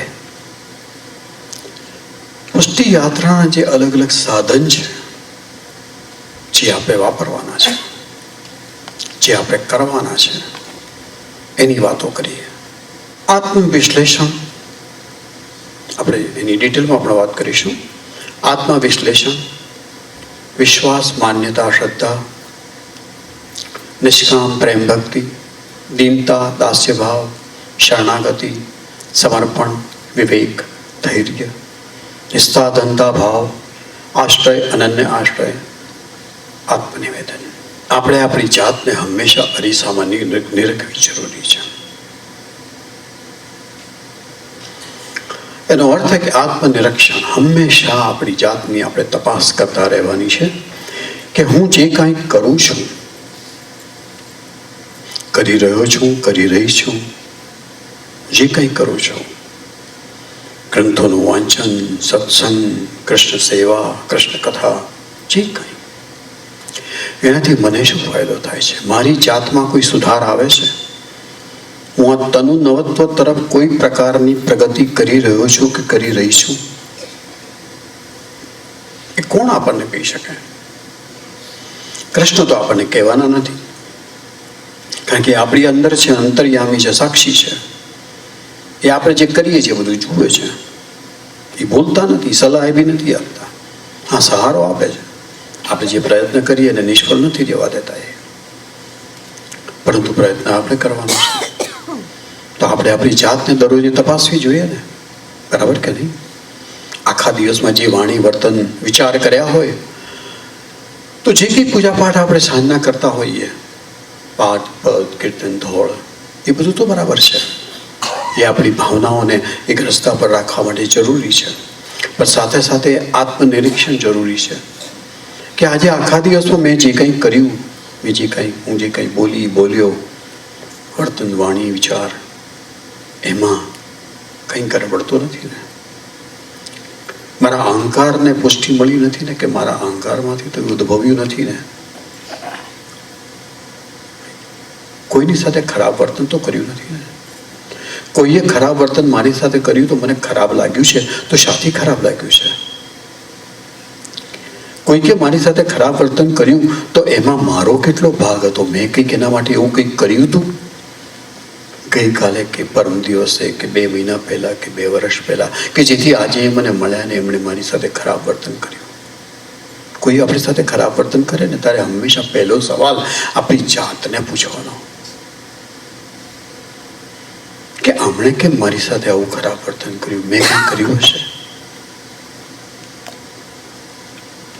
અને માનજો કે 90% જવાબ મળશે કે આપણે દોષી છીએ. પછી કોઈ દ્વેષ, કોઈ ગુસ્સો નહીં રહે એમની સામે, પણ પ્રામાણિકપણે એ જવાબ મેળવવાનો રહે. આપણે પ્રામાણિકપણે જવાબ જો ન મેળવીએ તો એમની તરફ એ ગુસ્સો રહે છે, એ દ્વેષ રહે છે. અને જેણે આપણું અપમાન કર્યું હોય ને એને તો પડીએ ના હોય, બરાબર ને? કોઈક આપણને ગાળ દઈ જાય, અપમાન કરી જાય, એને તો અપમાન કરવું હતું અને કરી નાખ્યું, પછી એને યાદ નથી રહેવાનું, એની ચિંતા નથી કરવાનું. પણ આપણે આપણું અપમાન લાગ્યું છે, અંગારો આપણે હાથમાં પકડી લીધો, એ દજાડશે કોને? આપણને પોતાને, બરાબર કે નહીં? અને એ અંગારો લઈને આપણે ફર્યા જ કરીશું. અઠવાડિયું, 10 દિવસ, મહિનો, વર્ષ, 5 વર્ષ, મે બી આખી જિંદગી. એટલે એ પસંદગી આપણે કરી કે આપણે દુઃખી થવું છે, બરાબર ને? તો પસંદગી કોણ કરે છે? આપણે. મારે સુખી થવું છે, હસમુખ નક્કી કરે છે કે હસમુખે સુખી થવું છે કે હસમુખે દુઃખી થવું છે. જો મારું અપમાન કરનારો પેલો માણસ ભૂલી ગયો છે, એને કોઈ ચિંતા નથી, એને કોઈ પડી નથી, તો મને ચિંતા થાય, મને પડી હોય આખી જિંદગી સુધી, તો મને દુઃખી કોણ થાય છે? પણ હું એને ભૂલી જઉં, એને ક્ષમાએ આપી દઉં, ચાલ માર ગોલી, મારે મારી જિંદગી જીવવાની છે, તો હું સુખી થઉં. પસંદગી આપણી છે. આપણને કોઈ સુખી નથી કરી શકતું, કોઈ આપણને દુઃખી નથી કરી શકતું. આપણે જ આપણી જાતને સુખી કરીએ છીએ અને દુઃખી કરીએ છીએ. આપણે એની થોડી વિગતવાર ચર્ચા કરીશું જરૂર શનિવાર પહેલા. આત્મનિરીક્ષણની જરૂર છે. નિરીક્ષણ પછી પરીક્ષણની જરૂર છે. આજે કહ્યું ને કે આપણે શું કર્યું, તો પછી કેમ કર્યું, એ મારામાં સુધાર કેમ નથી આવતો, હું જો કૃષ્ણમાં આટલો બધો ડૂબવાની કોશિશ કરી રહ્યો છું જાત જાતના સાધનોથી, તો મારામાં સુધાર કેમ નથી આવતો? અને જો સુધાર નથી આવતો તો કૃષ્ણ મારામાં પધારશે ક્યારે? બરાબર ને? કૃષ્ણ સેવા જ કઈ કર્તવ્ય છે? ના, કૃષ્ણ સેવા તો એક પગથિયું છે, અને કદાચ પહેલું પગથિયું છે. પણ ઘણા ઘણા ઘણા વૈષ્ણવો પહેલા પગથિયાથી આગળ વધતા જ નથી. એમને એમ કે પહેલું પગથિયું લીધું એટલે પતી ગયું, બસ સેવા કરવાની, બીજું કશું નહીં. ગુરુજન કહે છે સેવા કરવાની, બ્રહ્મસમન લીધા પછી એટલે સેવા કરી રાખો. પણ એ સેવાનો આપણને શું ફાયદો થાય છે એ નહીં જોવાનું. મારામાં કોઈ સુધાર આવે છે કે નહીં, કે હું આવો ને આવો જ રહેવાનો છું? એમના અષ્ટકના પાઠ કર્યા, 5 કર્યા, 1 કર્યો, 5 કર્યા, 41 કર્યા, પણ સ્વભાવ વિજયોગ હવે થાય છે કે નહીં? એની તપાસ તો આપણે કરવી પડે ને. પડોશી ના કરે, ગુરુજન ના કરે, ઓલો અંદર બેઠો અંતર્યામી તો ક્યારેય કરવાનો નથી. આપણે જ તપાસ કરવી પડે, આપણે જ અરીસામાં જોવું પડે. અને આપણે જ અરીસામાં જોઈ અને આ બિલ્લીની માફક જો આપણી જાતને સિંહ માનતા હોઈએ તો ભૂલ આપણી છે, કૃષ્ણની નથી. આ બંને ચિત્રો કોઈ અર્થ માટે, અર્થ સાથે મૂક્યા રહે છે. બિલ્લી પોતાની જાતને સિંહ પણ માની શકે છે. તો એને જ્યારે એની જાતને સિંહ માને છે ત્યારે એને પોતાના લિમિટેશન, જે સીમાઓ છે એનો ખ્યાલ નથી રહેતો. તો આપણને આપણી સીમાઓનો ખ્યાલ હોવો જોઈએ, આપણી નિર્ભરતાઓનો ખ્યાલ હોવો જોઈએ, આપણી અશક્તિઓનો ખ્યાલ હોવો જોઈએ. અને શારીરિક અશક્તિની વાત નથી, માનસિક અશક્તિની વાત છે. તો આત્મનિરીક્ષણ, આત્મપરીક્ષણ અને પછી આત્મસુધાર. સુધારવાનો પ્રયત્ન તો આપણે જ કરવા જોઈએ ને. ગુસ્સો આવતો હોય તો ગુસ્સા પર કાબુ આપણે લાવવાનો છે, એના પ્રયત્ન આપણે કરવાનો છે. કાબુ આવશે તો કૃષ્ણની કૃપાથી, પણ પ્રયત્ન કરીશું તો અંતર્યામી કહે છે ને કે નાના ભૈયા પ્રયત્ન તો કરે છે, આપણે એને કંઈ સહારો આપો. તે સહારો જરૂર આપશે, એની ગેરંટી છે. પ્રયત્ન આપણે કરવાનો છે અને સુધારણાની જરૂર છે. અહંકાર, ક્રોધ, લોભ, લાલચ, મોહ, ડર, ભૂલ, અપરાધ, અસલામતી, અધૂરપ, ચિંતા, ઉદ્વેગ, કેટલું બધું આપણામાં ભર્યું છે. ભૂતકાળમાં જોઈએ તો અપરાધ ભાવના થાય, અરે મારાથી આ ભૂલો થઈ ગઈ, આમના બદલે આમ ઇન્વેસ્ટમેન્ટ કર્યું હતું, આના બદલે આમ કર્યું હતું, આ લોસ જાત, આ પ્રોફિટ ના જાત, બધી જાત જાતના એનાથી અપરાધ ભાવના થતી હોય છે. પેલા કોઈ સંત પુરુષ હતા તો હંમેશા કોઈ એક શેઠના ત્યાં જાય વર્ષે 2 વર્ષે,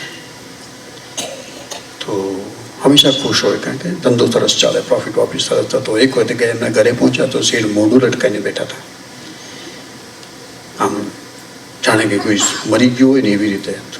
સંત પુરુષને જરા ચિંતા થઈ કે ભાઈ શું થયું છે? તો પૂછ્યું, તે તો કંઈ જવાબ ના આપે. જવા દો ને, બહુ મોટી ખોટ ગઈ છે. જવા દો ને, બહુ મોટી ખોટ ગઈ છે. ખોટ ગઈ તો દુઃખ લાગે બી ખરું. તમે શીઠાણી જરા વધારે ડાયા હતા. શીઠાણી કે શેની ખોટ ગઈ છે? કે 10 લાખનો નફો થવાનો બદલે 5 લાખનો થયો છે. કે ખોટ કહેવાય? વાત સાચી છે. પસંદગી કોની? શેઠની. એ એમ વિચારી શક્યા કે હા 5 લાખનો તો ફાયદો થયો ને, પણ એ વિચારે કે 10 લાખ ધાર્યું તો થયો 5 લાખ, એટલે 5 લાખની ખોટ ગઈ. બોલો, આ હવામાં ખોટ લાગે. આ હવામાં ખોટ ગઈ છે એનાથી દુઃખ થાય. પસંદગી કોણે કરી? શેઠે કરી. શેઠાણી જરા વધારે ડાયા હતા. નોર્મલી એવું જ હોય. એમ ગઈકાલે વાત થતી હતી ને આપણે રાતના. સ્ત્રીઓ જરા વધારે શાણ પણ ડાઈ હોય, પુરુષો બધા થોડા વધારે ગાંડા હોય. મારો પોતાનો અનુભવ છે.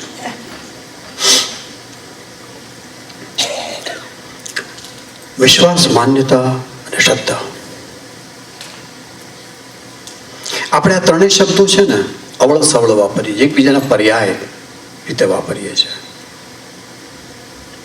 વિશ્વાસ એટલે આપણું હૃદય જ્યારે કોઈ વિચાર, કોઈ વર્તન, કોઈ ગુરુ, કોઈ ઈશ્વર, કોઈ વ્યક્તિ ને સ્વીકારે ને ત્યારે વિશ્વાસ પ્રગટે. આપણે વિશ્વાસની વાત કરીએ ત્યારે હૃદય પર હાથ મૂકીએ છીએ.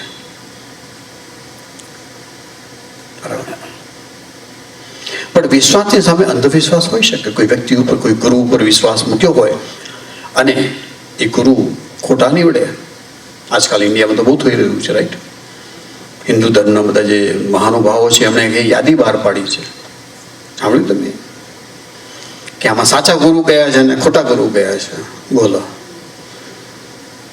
અરે ગુરુઓનીમાં પણ એમ કે કહેવું પડે છે કોઈક ઓથોરિટીએ કે આ બધા ઓથેન્ટિક ગુરુ છે અને બીજા બધા લેભાગુ ગુરુ છે.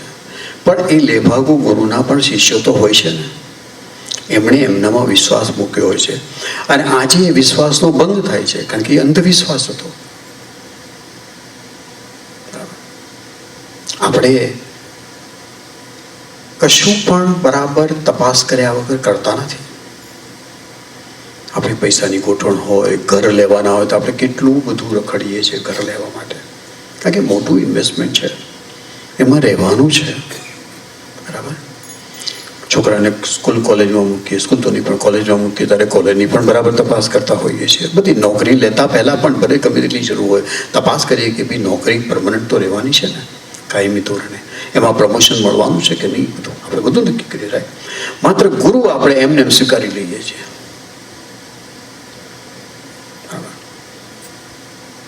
અને શ્રી મહાપ્રભુજીએ ક્યારેય એવું કહ્યું નથી કે એમને એમ સ્વીકારી લેવા. રામકૃષ્ણ પરમહંસની બહુ સરસ વાત છે. એ પરણેલા હતા, એમના પત્ની નામ શારદામણી દેવી. તો ક્યારે એમણે એ પરિણીત જીવન ભોગવ્યું નહોતું. પરણ્યા હતા કારણ કે નાનપણમાં પરણાવી દેવામાં આવ્યા હતા. સંત હતા, ભક્ત હતા અને બંને સાથે જ એક રૂમમાં સૂઈ જાય. એક શિષ્યને એમ થયું કે આ ખરેખર એમ કે છે કે હું પરણિત જીવન ભોગવતો એ સાચું છે કે કેમ? તેમના રૂમની બહાર બારણા આગળ એ આખી રાત બેઠો રહ્યો. એવી રાત આખી બીતાઈ, હવા જોકે ચડી ગયો બિચારો. રામકૃષ્ણ બહાર આવ્યા, એમને ખ્યાલ આવી ગયો કે આ ભાઈ અહીંયા શેના માટે બેઠા હતા. ઊભો કર્યો, ઓલો ગભરાઈ ગયો.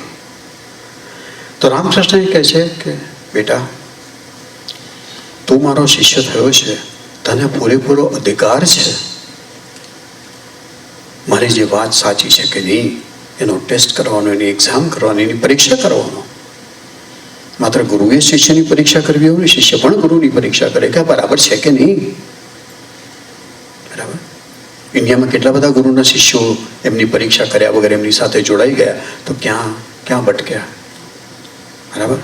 આપણે નામ નથી દેવા પણ કેટલા બધા ગુરુઓને દરરોજ કંઈ કંઈ ચાલતું જ હોય છે. દર મહિને, 2 મહિને, 6 મહિને કંઈક ફટાકડો ફૂટતો હોય છે. તો એ બધા શિષ્યોએ જે વિશ્વાસ મૂક્યો હતો ગુરુ ઉપર, એ વિશ્વાસનો તો ભંગ થયો ને. માટે એ અંધવિશ્વાસ થઈ ગયો. એવું જ માન્યતાનું કોઈક વાત આપણી બુદ્ધિમાં ઉતરે, વાત છે, વિચાર છે, વર્તન છે, વ્યક્તિ છે, પ્રભુ છે, ભગવાન પણ, તો આપણે એમાં માન્યતા ધરાવીએ. માન્યતાને અહીંયા બુદ્ધિ સાથે સંબંધ છે. માન્યતાનો વિચાર કરતા રહે, અહીંયા બીજા પર હાથ મૂકી આપણે. બરાબર? તો વિશ્વાસ અને માન્યતા બે અલગ અલગ વસ્તુ છે. અને આપણે આપણી કોઈ પણ યાત્રા, ખાસ કરીને આધ્યાત્મિક યાત્રા, બેમાંથી એક સાથે લઈને કરવી પડે અને બીજું મેળવવું પડે. તો વિશ્વાસ એ હૃદયના ભાવથી પ્રગટે અને માન્યતા એ બુદ્ધિમાંથી પ્રગટે. જ્યારે આપણે કંઈ આપણને ઇન્ટેલેક્ચ્યુઅલી અપીલ કરે, અને એટલા માટે વાંચનને સમજની જરૂર પડે. ગ્રંથોના વાંચન એટલા માટે કરવાના.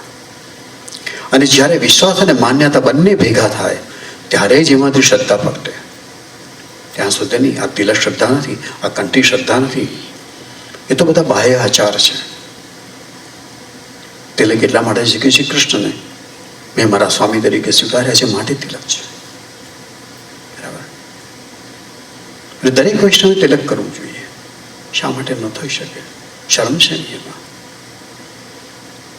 હું વર્ષો સુધી નહોતો કરતો.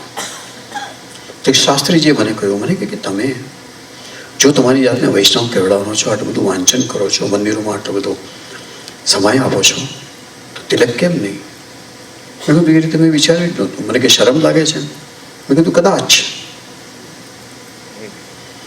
પછી એમણે જ, એ મારે ત્યાં મહિનો રહ્યા હતા, પછી એમણે જ એમના ઘરેથી એક સરસ મજાનું તિલકિયું અને કંકુ બંને, તિલકનું કંકુ બંને મંગાવ્યા. મને કે કરો.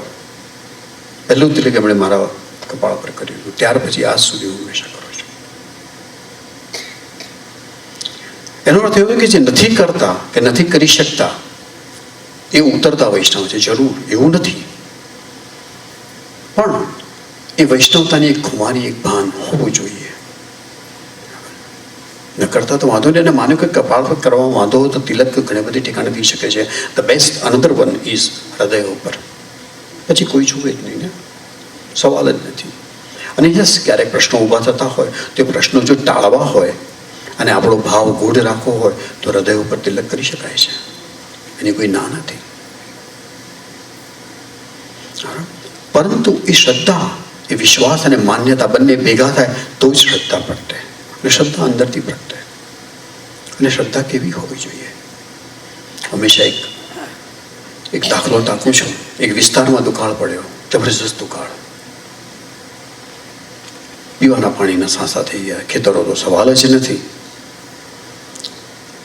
પછી કોઈ પંડિતોએ બધાએ ભેગા થઈને સલાહ આપી કે એક યજ્ઞ કરીએ 7 દિવસનો.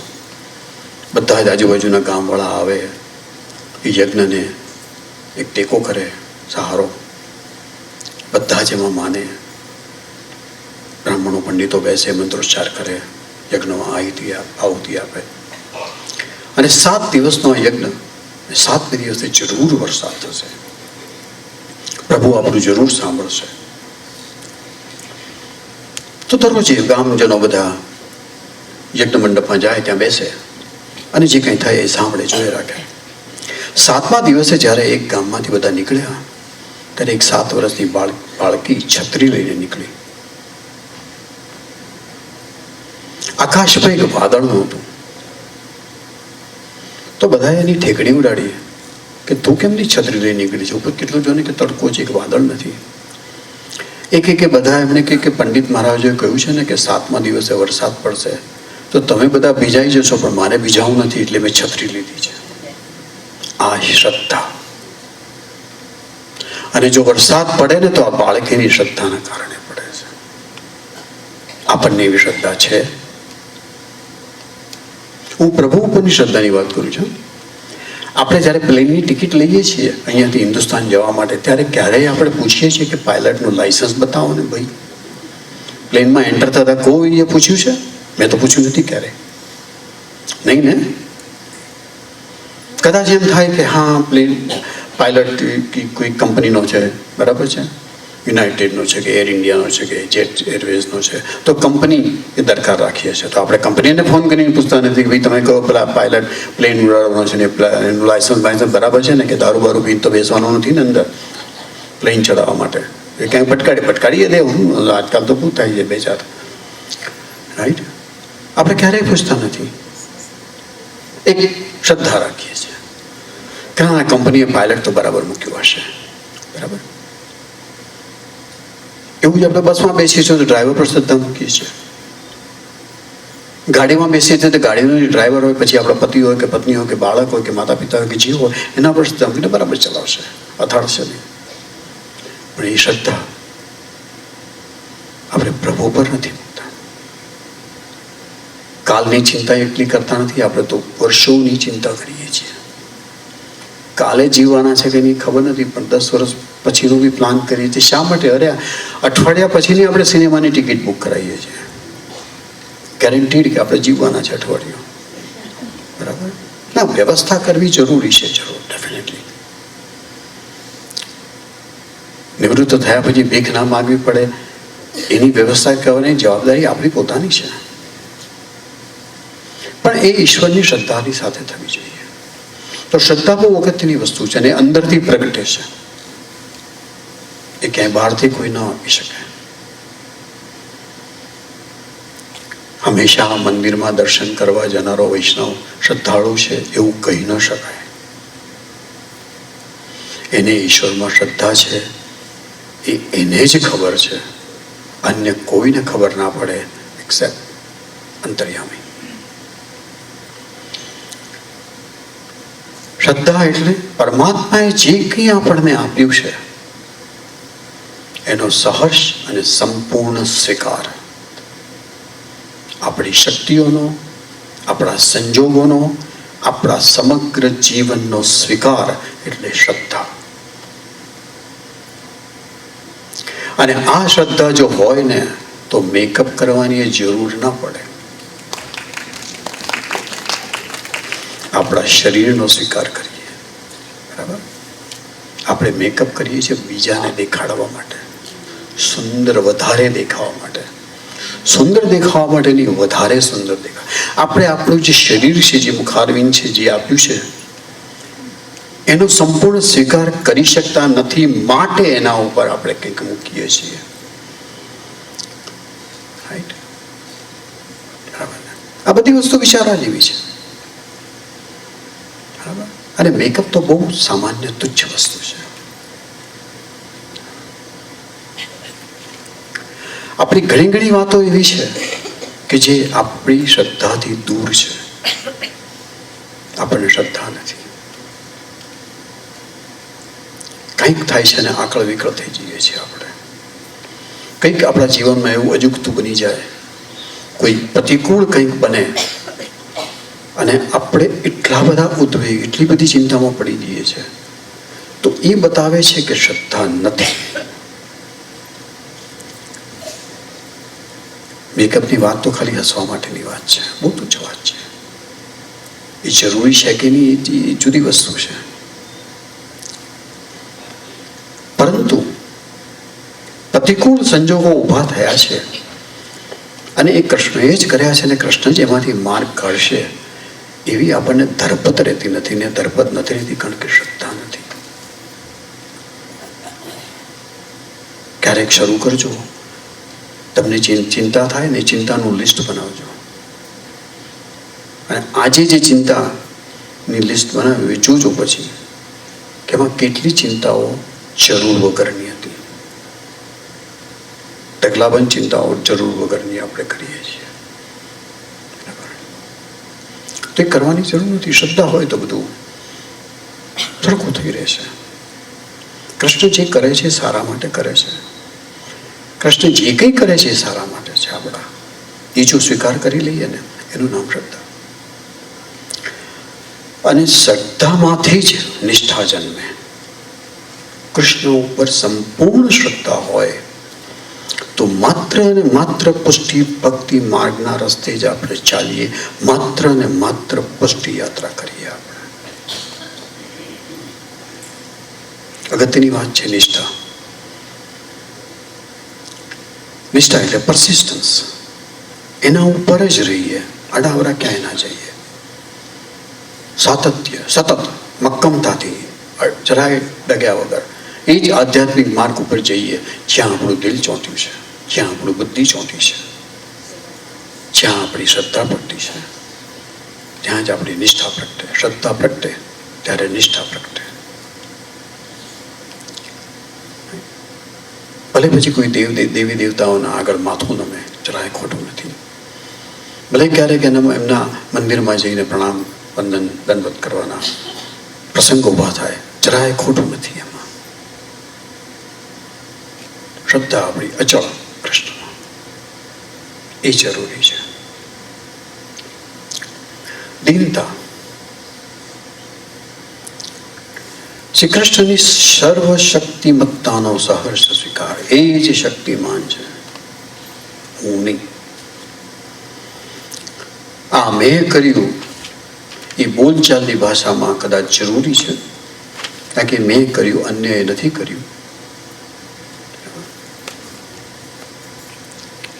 એ દેખાડ, એ લખવું, એ નોટ ડાઉન કરવું એ જરૂરી છે, બરાબર છે. પરંતુ એમ માનવું કે કૃષ્ણ જ બધું કરાવે છે, એ જ શક્તિમાન છે, એ જ મને શક્તિ આપે છે, એની જ શક્તિથી હું કરું છું, એ દીનતા.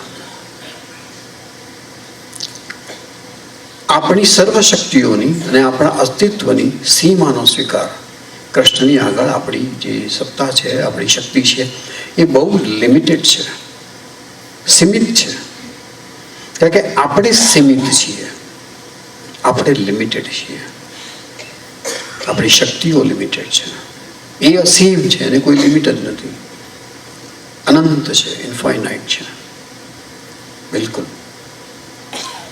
અને એનો સ્વીકાર એટલે દીનતા. હવે દીનતા એટલે વીરતા. હીનતા, કાયરતા તો નહીં ને નહીં ને નહીં. કોઈ બે જણા વચ્ચે બહુ ગરમા ગરમ ચર્ચા થતી હોય અને એક જણ એમ વિચારે કે એક જણ પાછો હટી જાય, એને એમ લાગે કે આ ચર્ચામાંથી સંબંધ બગડવા જેવું થશે, અને પાછો હટી જાય તો એ કાયર કે બાયલો નથી, એ દીનતા છે એની. એના માટે અગત્યની આ ચર્ચા નથી, એના માટે અગત્યનું એનો વિચાર નથી, એના માટે અગત્યનો એ સંબંધ છે.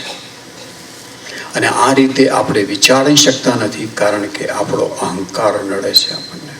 મેં જે વાત કહી એ વાત મને એમ લાગે કે કદાચ ખોટી છે, છતાંય આપણે એનો સ્વીકાર નથી કરી શકતા. આપણે આપણું જ પકડી રાખીએ છીએ. અને જ્યાં સુધી આપણે આપણું જ પકડી રાખીએ છીએ ને ત્યાં સુધી બીજાની વાત સાંભળવાની આપણામાં જગ્યા જ નથી હોતી. સાંભળવું અને શ્રવણ બેમાં ફરક છે ને. જે અંગ્રેજીમાં શબ્દો કહું તો હિયર એન્ડ લિસન. હિયર ખાલી કાનથી સંભળાય, લિસન કાન અને મન બે ભેગા થાય તો થાય. શબ્દનો તફાવત છે અહીંયા. જેવી રીતે સાંભળવું ને શ્રવણનો છે. આપણે સામેવાળાની મંતવ્યનું શ્રવણ કરતા જ નથી, આપણે આપણી ઝાંકે રાખીએ છીએ અને ત્યાં જ તકલીફ થાય છે. તો કોઈ પણ રણ મેદાનમાંથી આપણે એને રણ મેદાન કરીએ, જ્યાં જ્યાં આવા ઝઘડા ઝઘડી યુદ્ધો થતા હોય એ રણ મેદાન કહેવાય. એ છોડીને ભાગવું એ દીનતા હોઈ શકે, એ બાયલાપણું પણ હોઈ શકે, કાયરતા પણ હોઈ શકે. પરંતુ આપણે એવું માની નહીં લેવું કોઈના માટે કે કાયર છે માટે પાછો પીછેહટ કરી ગયો. એનામાં દીનતા હોય ને તો બી પીછેહટ વ્યક્તિ કરી જાય. અને ક્યારે લાચારીમાંથી એ પ્રગટે નહીં. આપણે સુખમાં પ્રભુ આગળ દીન ના હોઈએ અને દુઃખમાં હોઈએ તો એ અંતર્યામી પણ વિચારે છે, પ્રભુ જે સામે બિરાજમાન છે એને પણ ખબર છે કે આપણે શા માટે આ દીનતા પ્રગટ કરી રહ્યા છીએ. એ દીનતા પરમનન્ટ નથી, એ દીનતા કાયમી નથી, એ દીનતા આપણા અસ્તિત્વનો ભાગ નથી. એટલે દીનતા અગત્યની છે. અને દીનતા માત્ર પ્રભુ તરફ અગત્યની છે એવું નથી. દાસ્ય ભાવ, દીનતા અંદર છે, પ્રગટે છે. અને દીનતાના કારણે જે ભાવ આપણે અનુભવીએ છીએ એ દાસ્ય ભાવ. આપણે દાસ્ય ભાવ કોઈની પ્રતિ પ્રગટ કરીએ છીએ, પ્રભુ પ્રતિ, ગુરુ પ્રતિ, વડીલ પ્રતિ, અને પછી સર્વ પ્રતિ, દરેક. તો દાસ્ય ભાવ એ હીનતા નથી, પણ પોતાની જાતનો ઓછો વિચાર, સ્વકેન્દ્રિત નહીં. સેલ્ફ સેન્ટર્ડ જે વ્યક્તિ હોય ને ક્યારેય દીન ના બની શકે, ભલે ને ગમે તેટલી સેવા કરે. જે પોતાની જ જાતનો વિચાર કરતો હોય અને એ વિચાર કરતા કરતા, પોતાની જાતનો વિચાર કરતા કરતા એ બીજાને હાનિ પહોંચાડતો હોય, એ વ્યક્તિ ક્યારેય ક્યારેય ક્યારેય દીન ન બની શકે. અને દીનતા જો ન પ્રગટે ને તો આ યાત્રા અહીંયા જ અટકી જાય, આગળ ચાલે છે નહીં. દીનતા અને દાસ્ય ભાવ એ જરૂરી છે, પહેલા જ જરૂરી છે, પછી નહીં, પહેલા જ જરૂરી છે. કારણ કે દીનતા જ્યારે ધીરે ધીરે વધતી જાય એમ એમ અહંકાર ઓછો થતો જાય, અથવા હું એમ કહું કે અહંકાર જેમ જેમ ઓછો થતો જાય એમ એમ દીનતા પ્રગટતી જાય, ઉપર આવતી જાય, અને એમ એમ દાસ્ય ભાવ સિદ્ધ થતો જાય. અને દાસ્ય ભાવ માત્ર કૃષ્ણ પ્રતિ નહીં, એના સર્વ સર્જન પ્રતિ. જ્યારે રસ્તે ચાલતા ચાલતા વચમાં પથ્થર નાનો પડ્યો હોય તો એને પણ ઠોકર મારીને નહીં, પણ નીચા વળીને ઉપાડીને બાજુ પર મૂકીએ તો આપણી દીનતા એ કૃષ્ણને ગમે એવી દીનતા થાય. આપણે તો પથ્થરને બી ઠોકર મારીએ છીએ. તો એ દીનતા એવી રીતે પ્રગટવી જોઈએ કે ચેતન જ નહીં, માત્ર ચેતન જ નહીં, જીવંત જ નહીં, જડ વસ્તુ પ્રત્યે પણ એ દીનતા રહે. એ ગુરુ શિષ્યની બહુ સરસ વાત છે કે શિષ્ય ભિક્ષા માંગવા જાય, યુવાન, એટલે વચમાં ગામની બહાર પેલું મોટું મેદાન અને પેલા બધા રાજકુટુંબના બધા પોલોની ગેમ રમતા હોય, ઘોડા પર બેસીને જે પોલોની ગેમ રમાય, અને એને જોવામાં મજા આવે. તો એ ત્યાં એક થાંભલો હતો, તો થાંભલાને અઢેલીને ઊભો રહે ને જોવે. અને દરરોજની વાત મોરોલેસ ગુરુને કહે કે અમે આવું જોયું, ભિક્ષા માગીને આવતો હતો ને પછી આવું જોયું. ગુરુ હંમેશા એક સવાલ પૂછે, તો એટલું બધું ઊભો રહ્યો તો થાક ના લાગ્યો? તો કે ના, હું થાંભલાને અઢેલીને ઊભો હતો. પછી ગુરુ પ્રશ્ન પૂછે કે થાંભલાને થાક લાગ્યો તો ખરો? પછી છે કે જવાબ તો ના આપે, કારણ કે હવે આનો શું જવાબ આપવો? થાંભલાને છે ને થાક લાગે. બરાબર. દિવસો વીતતા ગયા, મહિના વીતતા ગયા. પછી એક દિવસે શિષ્યને ભાન થયો, એ અંદરથી પ્રગટ્યો કે હું જે થાંભલાના સહારે ઊભો રહું છું, એ થાંભલાને પણ થાક તો લાગે છે. બરાબર ને? કારણ કે એ પણ કૃષ્ણ સ્વરૂપ છે. આપણે સૌ વૈષ્ણવોને કહેવામાં આવે છે કે શ્રી ગિરિરાજજી ઉપર જે શ્રીનાથજીનું મંદિર છે, ત્યાં જો દર્શન કરવા જ્યારે જઈએ ત્યારે શ્રી ગિરિરાજજીની આજ્ઞા લઈને જવું જોઈએ, વિનંતી કરીને જવું જોઈએ કે હે ગિરિરાજજી, આપની શિલા ઉપર હું મારા પગ ધરું છું, પગ મૂકીને ચાલું છું, મને માફ કરજો. આપને જે શ્રમ પહોંચે છે એ જ્યાં આજ્ઞા આપણે માંગીએ છીએ અને વિનંતી કરીએ છીએ, એ વિનંતી કોઈ પણ પથ્થર ઉપર મૂકતા, પગ મૂકતા પહેલા કરીએ ને, તો આપણી દીનતા ખરેખર પ્રગટી કહેવાય. એટલે દીનતા માત્ર શ્રી ગિરિરાજજી પાસે નહીં, દરેકે દરેક પર્વત પાસે, દરેકે દરેક પથ્થર પાસે. જ્યારે એમ મનમાં વિચાર આવે કે લાંબા થઈને દંડવત કરવાની જરાય જરૂર નથી, પરંતુ એક ભાવ આવવો જોઈએ કે હું પથ્થર પર પગ માટે મારે મૂકવું પડે છે, માટે હું મૂકું છું, માફ કરજો. તો આપણે દીનતા એ આપણામાં બરાબર, આપણા અસ્તિત્વમાં દીનતા બેઠી છે. દીનતા વસ્તુગત નથી થઈ રહી, સ્વભાવગત થઈ ગઈ છે. ઠાકોરજીની સ્વરૂપ આગળ જ આપણે દીનતા વ્યક્ત નથી કરતા, સર્વત્ર બધે જ કરીએ છીએ. બહુ સરસ વાત, પહેલી વખત હું ઇન્ડિયાથી જ્યારે આવ્યો, બહુ વર્ષો પહેલાં, કોલેજમાં ભણવા માટે જર્સી સિટીમાં રહ્યો હતો. મારા મિત્રો હતા થોડા. પહેલે દિવસે હું ટ્રેન લઈને, પાથ ટ્રેન લઈને ન્યુયોર્કના, મારી કોલેજ હતી બ્રુકલિનમાં, ટેકનિકલ કોલેજ, એન્જિનિયરિંગ કોલેજ. તો પાથ ટ્રેનમાં ગયો, 34 સ્ટ્રીટનું સ્ટેશન છેલ્લું, ઢગલાબંધ લોકો ઉતરે, અને પ્લેટફોર્મ પર પછી આગળ જવા માટે વચમાં 2-3 દરવાજા જેવું હતું, પેલા સ્વિંગ ડોર હોય ને, અને એ મેં જોયું જે મેં ક્યારેય હિન્દુસ્તાનમાં જોયું નહોતું. આગળનો માણસ જાય ને ડોર પકડી રાખે, પાછળના માણસનો હાથ આવે, પાછળની વ્યક્તિનો, પછી જેનો હાથ ડોર પરથી ખસે, જેથી એ ડોર, એ બારણું એને અથડાય નહીં. આ દીનતામાંથી પ્રગટે. બધા માટેની દરકાર, બધા માટેની દરકાર. આપણે હિન્દુસ્તાનમાં ધર્મનું આટલું બધું પાલન કરીએ છીએ, આપણે પણ કરીએ છીએ. રાઈટ. ક્યારેય કોઈના માટે બહારનું પકડીશ આવી રીતે આપણે દોડી જઈએ છીએ. મંદિરોમાં પણ દર્શન કરવા માટે ભીડ, આપણે બીજાને ધક્કા મારીને બી આપણે આગળ જઈએ છીએ. શા માટે? અને આરતી વખતે દર્શન કરવાનો તો કંઈક જબરજસ્ત ક્રેઝ છે જેને કહેવાય. શા માટે? એક જમાનામાં એ વાત સાચી હતી કે જ્યારે નીચ મંદિરમાં કોઈ પ્રકાશની વ્યવસ્થા નહોતી, ત્યારે આરતીના પ્રકાશમાં જ પૂરેપૂરા સ્વરૂપના દર્શન થઈ શકતા હતા. માટે તો આરતીની આખી જે આરતી ઉતારવાની જે આખી પ્રથા છે, એના કારણે છે. ચરણથી માંડીને શીર્ષ સુધી એ રીતે આરતી લેવાતી હોય છે, જેથી સંપૂર્ણ સ્વરૂપ પ્રકાશિત થાય ને એના દર્શન થાય. માટે આરતી વખતે દર્શન દર્શનનું મહત્વ હતું. રાઈટ. આજે ક્યારેક વાત થતી હતી, મેં કોઈને પૂછ્યું કે કેમ આ દોડાદોડ, કે આરતી વખતે પ્રભુ જે રીતે બિરાજે છે, તો મેં કીધું આરતી વિના પ્રભુ ત્યાં બિરાજતા નથી, તો તકલીફ છે. તો એમને આપણે જીવંત પ્રભુ માનતા જ નથી. એ આરતી વખતે ત્યાં પધારે છે પછી અદ્રશ્ય થઈ જાય છે. એવું તો હોય જ નહીં, જરા પણ નહીં. બરાબર ને? એટલે આરતી વખતે પ્રભુના દર્શન કરવા માટે દોડાદોડી ન કરીએ, આપણે ધક્કામુક્કી ન કરીએ. આપણે એવી રીતે દર્શન કરીએ કે જેથી આપણે કોઈને નડતરરૂપ ન બનીએ, તો પ્રભુ આપણને જોશે.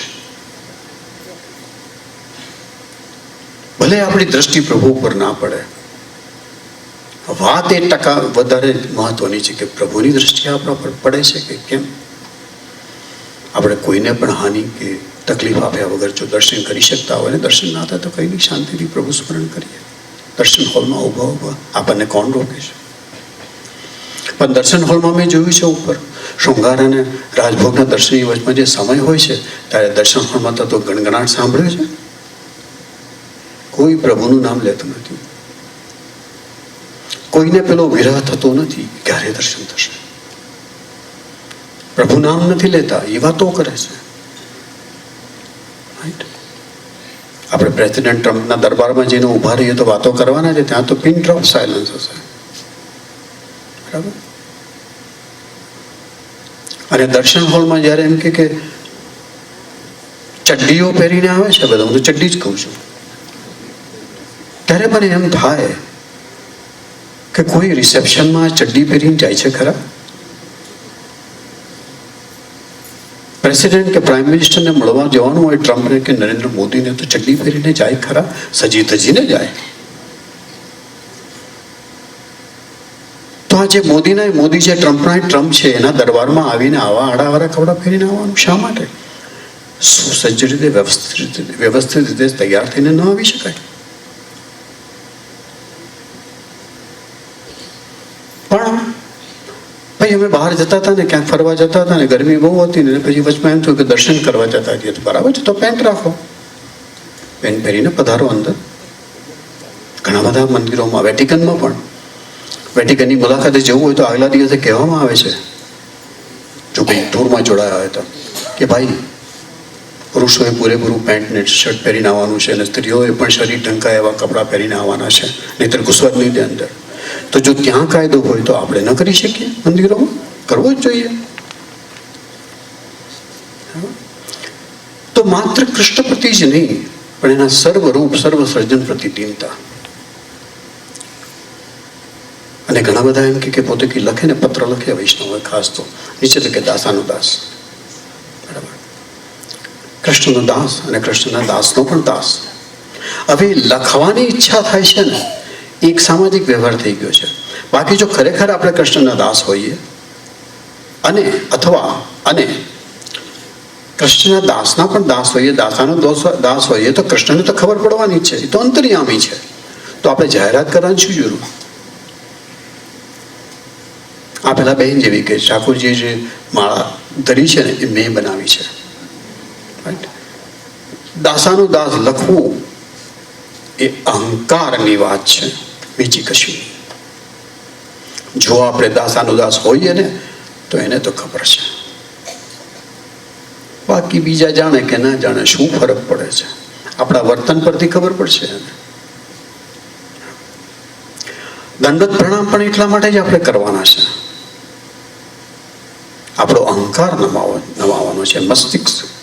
મસ્તક આપણું અહંકારનું પ્રતીક છે, એને નમાવાનું છે. પછી પંચાંગ દંડવત હોય કે અષ્ટાંગ દંડવત હોય, અને એ અહંકાર જ્યારે નમાઈએ ત્યારે એમ ન નક્કી કરીએ કે આમને દંડવત થાય ને આમને ન થાય. ઘણા બધા વૈષ્ણવોને સાંભળે છે કે અમારા ઘરના ગુરુજી નથી, માટે એમને અમે દંડવત નહીં કરીએ, દૂરથી પ્રણામ કરીશું.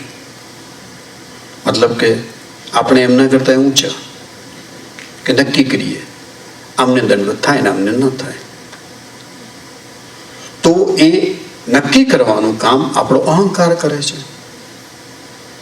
તો જે દંડવત પ્રણામથી આપણો અહંકાર આપણે નમાવાનો છે, એ જ દંડવત પ્રણામમાંથી આપણે અહંકાર ઊભો કરીએ છીએ. શા માટે ભાઈ? શું કરવા એવું કરીએ છીએ? ક્યારેક તો મેં એવું પણ સાંભળ્યું છે કે ના, આપણા જે દીક્ષા ગુરુ હોય, રાઈટ, હવે દીક્ષા ગુરુ એકમાત્ર મહાપ્રભુજી હોય, બીજું કોઈ હોય જ નહીં. આ બધા જ જે અત્યારે શ્રી વલ્લભના વંશજ છે, બધા શ્રી મહાપ્રભુજીની કાનીથી બ્રહ્મ સંબંધ આપે છે, ઓન બિહાફ ઓફ.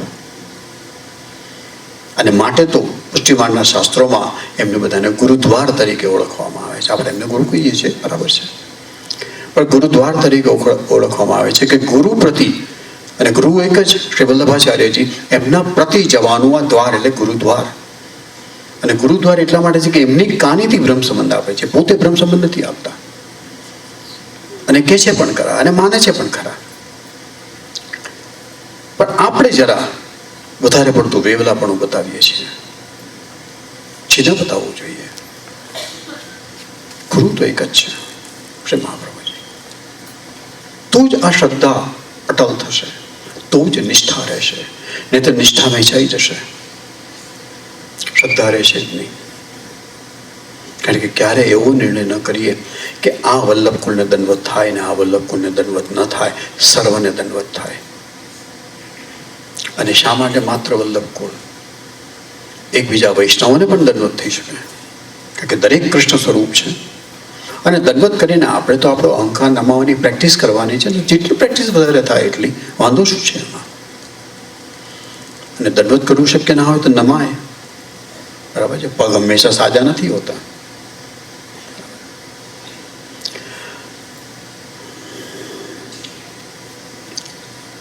શરણાગતિ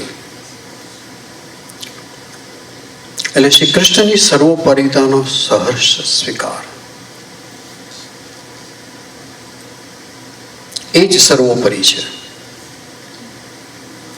એના ચરણમાં નમવાની સંમતિ સભર ઈચ્છા, પૂરેપૂરી સંમતિ સાથે શરણાગતિ કરવાની છે. શરણાગતિ અંદરથી જ પ્રગટે, બહારથી ન આવે, અંદરથી જ આપણને થાય. અને હારી થાકીને શરણાગતિ નથી કરવાની. એક બે રાજા લડ્યા હોય અને એક રાજા જીતે અને બીજો હારે, અને હારેલો રાજા જીતેલા રાજાની શરણાગતિ શરણે જાય, એવું આપણે નથી કરવાનું. આપણે આપણી સંમતિથી શરણાગતિ સ્વીકારવાની છે. આપણે આપણી સંમતિથી પૂરેપૂરી તૈયારી સાથે સહર્ષ કૃષ્ણના ચરણે માથું નમાવાનું છે, એના શરણે જવાનું છે.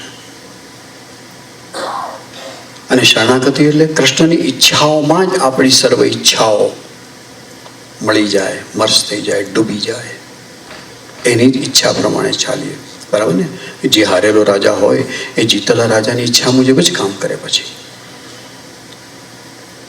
એનો જ એજન્ટ બનીને કામ કરે, એની જ આજ્ઞા પાડીને કામ કરે, રાજ્ય ચલાવે, ભલે રાજ્ય ચલાવતો હોય તો આપણે પણ શરણાગતિ સ્વીકારીને એ જ કરવાનું છે.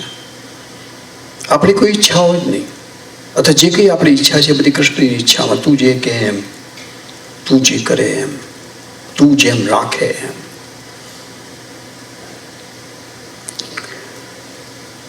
અને શરણાગતિ એટલે આપણા અહંકાર અને અહંતાની નિવૃત્તિ. ત્યારે શરણાગતિ સ્વીકારીએ ને ત્યારે અહંકાર નમેલો ગણાય. અહંકાર નમે ત્યારે જ આપણી શરણાગતિ પૂરેપૂરી આપણે કરીએ, એ પહેલા નહીં. અને એ શરણાગતિ સ્વીકારવી કે ન સ્વીકારવી એ કૃષ્ણ નક્કી કરે. આપણે તો માત્ર એના શરણે જવાનું છે, એના ચરણમાં દૃષ્ટિ રાખવાની છે, ચરણમાં જઈને પડવાનું છે. માટે શ્રીનાથજીના સ્વરૂપ નેત્ર જોયા છે ને, વ્યાખ્યા છે ને, નેત્ર નીચેની તરફ જોઈ રહ્યા છે. શા માટે? કેમ ઉપર દ્રષ્ટિ કરીને સૌને જોતા નથી? એટલા માટે કે મારી શરણે જે આવે છે એને મારા પ્રેમનો અનુભવ થાય છે, મારી કૃપા દ્રષ્ટિનો, મારી પ્રેમ દ્રષ્ટિનો અનુભવ મારા શરણે જે આવે છે એને થાય છે. જે અહંકાર નમાવીને આવે છે એને થાય છે.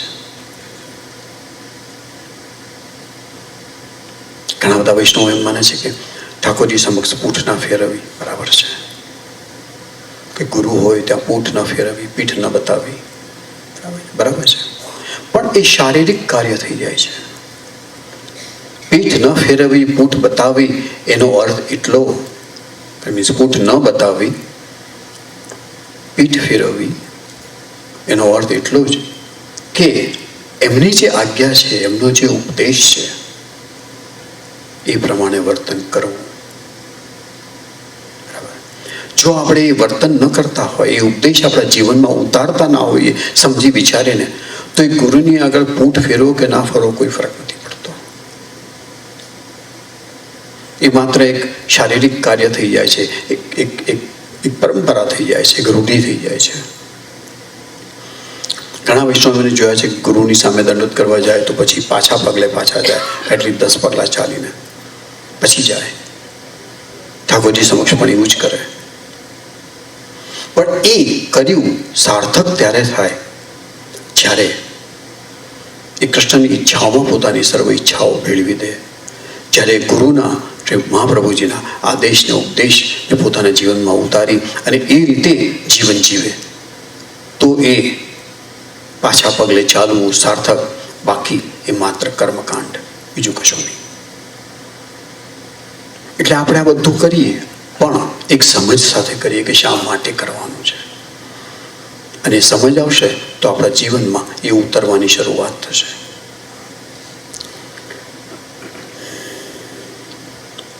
સમર્પણ. શ્રી કૃષ્ણના સર્વાધિક માલિકીપણા અને ભોગતાપણાનો સહર્ષ સ્વીકાર. એ જ માલિક છે અને એ જ ભોગવનાર છે. ભોગતાપણું એટલે ભોગવનાર, ભોગતા એટલે ભોગવનાર. એ જ માલિક છે, એ જ ભોગવનાર છે. આપણી પાસે જે કંઈ છે અથવા દુનિયામાં, આખા સૃષ્ટિમાં જે કંઈ છે, ઇન્ક્લુડિંગ અસ, આપણને પણ એ ભોગવે છે. આપણા જ પાસે જે આસપાસ સર્વ પદાર્થ છે જેને આપણે આપણા કહીએ છીએ એને પણ એ ભોગવે છે. એનો માલિક પણ એ જ છે. આ જગતમાં આપણું કહેવાય એવું કશું જ નથી. એ સત્યનો સ્વીકાર, એનું નામ સમર્પણ.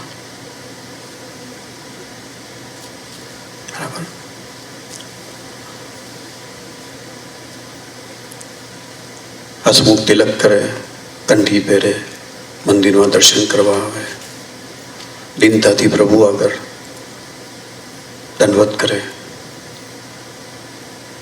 અને પછી બહાર જાય અને ગાડી ઉપર કોબો પડ્યો હોય કોઈએ અને ગુસ્સો આવે તો એ કશું જ કામનું નહીં. ત્યાં એ માનવું જરૂરી છે કે સર્વ કૃષ્ણ સ્વરૂપ છે. મારી ગાડી આ સમર્પણ મેં કૃષ્ણને કરી છે, કૃષ્ણએ એના ઉપર ગોબો પાડવો હશે તો પાડ્યો, મને એનો સ્વીકાર છે. પણ આપણે પેલા ગોબો પાડનારને શોધીએ છીએ. રાઈટ. કૃષ્ણના એક સ્વરૂપે કૃષ્ણના બીજા સ્વરૂપને ગોબો પાડ્યો તો આ ત્રીજા કૃષ્ણ સ્વરૂપને વાંધો શું, એવો પ્રશ્ન આપણને ક્યારે ઉઠતો નથી. કારણ કે આપણે સ્વીકારી શકતા નથી કે કૃષ્ણ જ સર્વનો માલિક છે. મારો માલિક કૃષ્ણ છે, ગાડીનો માલિક બી કૃષ્ણ છે, ગોપો પાડનારનો માલિક બી એ કૃષ્ણ છે. તો કૃષ્ણએ કદાચ પેલા ગોપો પાડનારને એવું કહ્યું હશે કે ભાઈ ગોપો પાડ, એમાં મારા કેટલા ટકા. છતાંય આપણે રીતે વિચારી શકતા નથી કારણ કે આપણી યાત્રા છે, હજુ ત્યાં પહોંચ્યા નથી. પહોંચીશું ક્યારેક. આપણે કહેવાતી વ્યક્તિ વસ્તુના માલિકીપણાની ભાવનાનો સહર્ષ ત્યાગ, માનસિક ત્યાગ. આપણે જેને આપણા કહીએ છીએ, પછી એ વ્યક્તિ હોય કે વસ્તુ હોય, એમાં બધું આવી ગયું, બધા સંબંધો આવી ગયા. અને બધી જ વસ્તુ જે આપણે જ કહીએ છીએ એ પણ આવી ગઈ. એ બધા ઉપરથી આપણી માનસિક માલિકી લઈ લઈએ, ભલે આપણી પાસે રહી. ભલે આપણે એનો ઉપયોગ કરતા હોઈએ, ભલે આપણે એનો ઉપભોગ કરતા હોઈએ, પણ માનસિક માલિકી જો આપણે લઈ લઈએ, માનસિક ત્યાગ જો કરીએ, તો એ સમર્પણ છે. સમર્પણની વ્યાખ્યા છે કે આપણી સર્વ, આપણી કહેવાથી જેને આપણે કહીએ છીએ એવી સર્વ વ્યક્તિ અને સર્વ પદાર્થ, સર્વ વસ્તુ ઉપરની માનસિક માલિકીનો ત્યાગ, માનસિક ત્યાગ. અને એ આપણા મમત્વની નિવૃત્તિ. તો શરણાગતિ આપણા અહંકારની નિવૃત્તિ, અહંકાર એનાથી તૂટે, અને સમર્પણથી આપણું મમત્વ તૂટે. શરણાગતિથી આપણો અહંકાર ઓગળે અને સમર્પણથી આપણું મમત્વ મરજાય. અને બંનેની પ્રેક્ટિસ કરવાની છે. પ્રેક્ટિસ કર્યા વગર થવાનું નથી, એ જરૂરી છે. સમર્પણ અને દાનમાં ભેદ શું? સમર્પણ અર્થાત માલિકીપણાનો માનસિક ત્યાગ, મતલબ માનસિક ત્યાગ.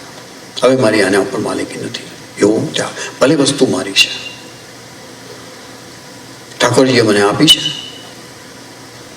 ઠાકોરજીની છે, ઠાકોરજી જ માલિક છે, માત્ર હું જીવું ત્યાં સુધી મારી પાસે છે અને મારે એનો ઉપયોગ કરવાનો છે.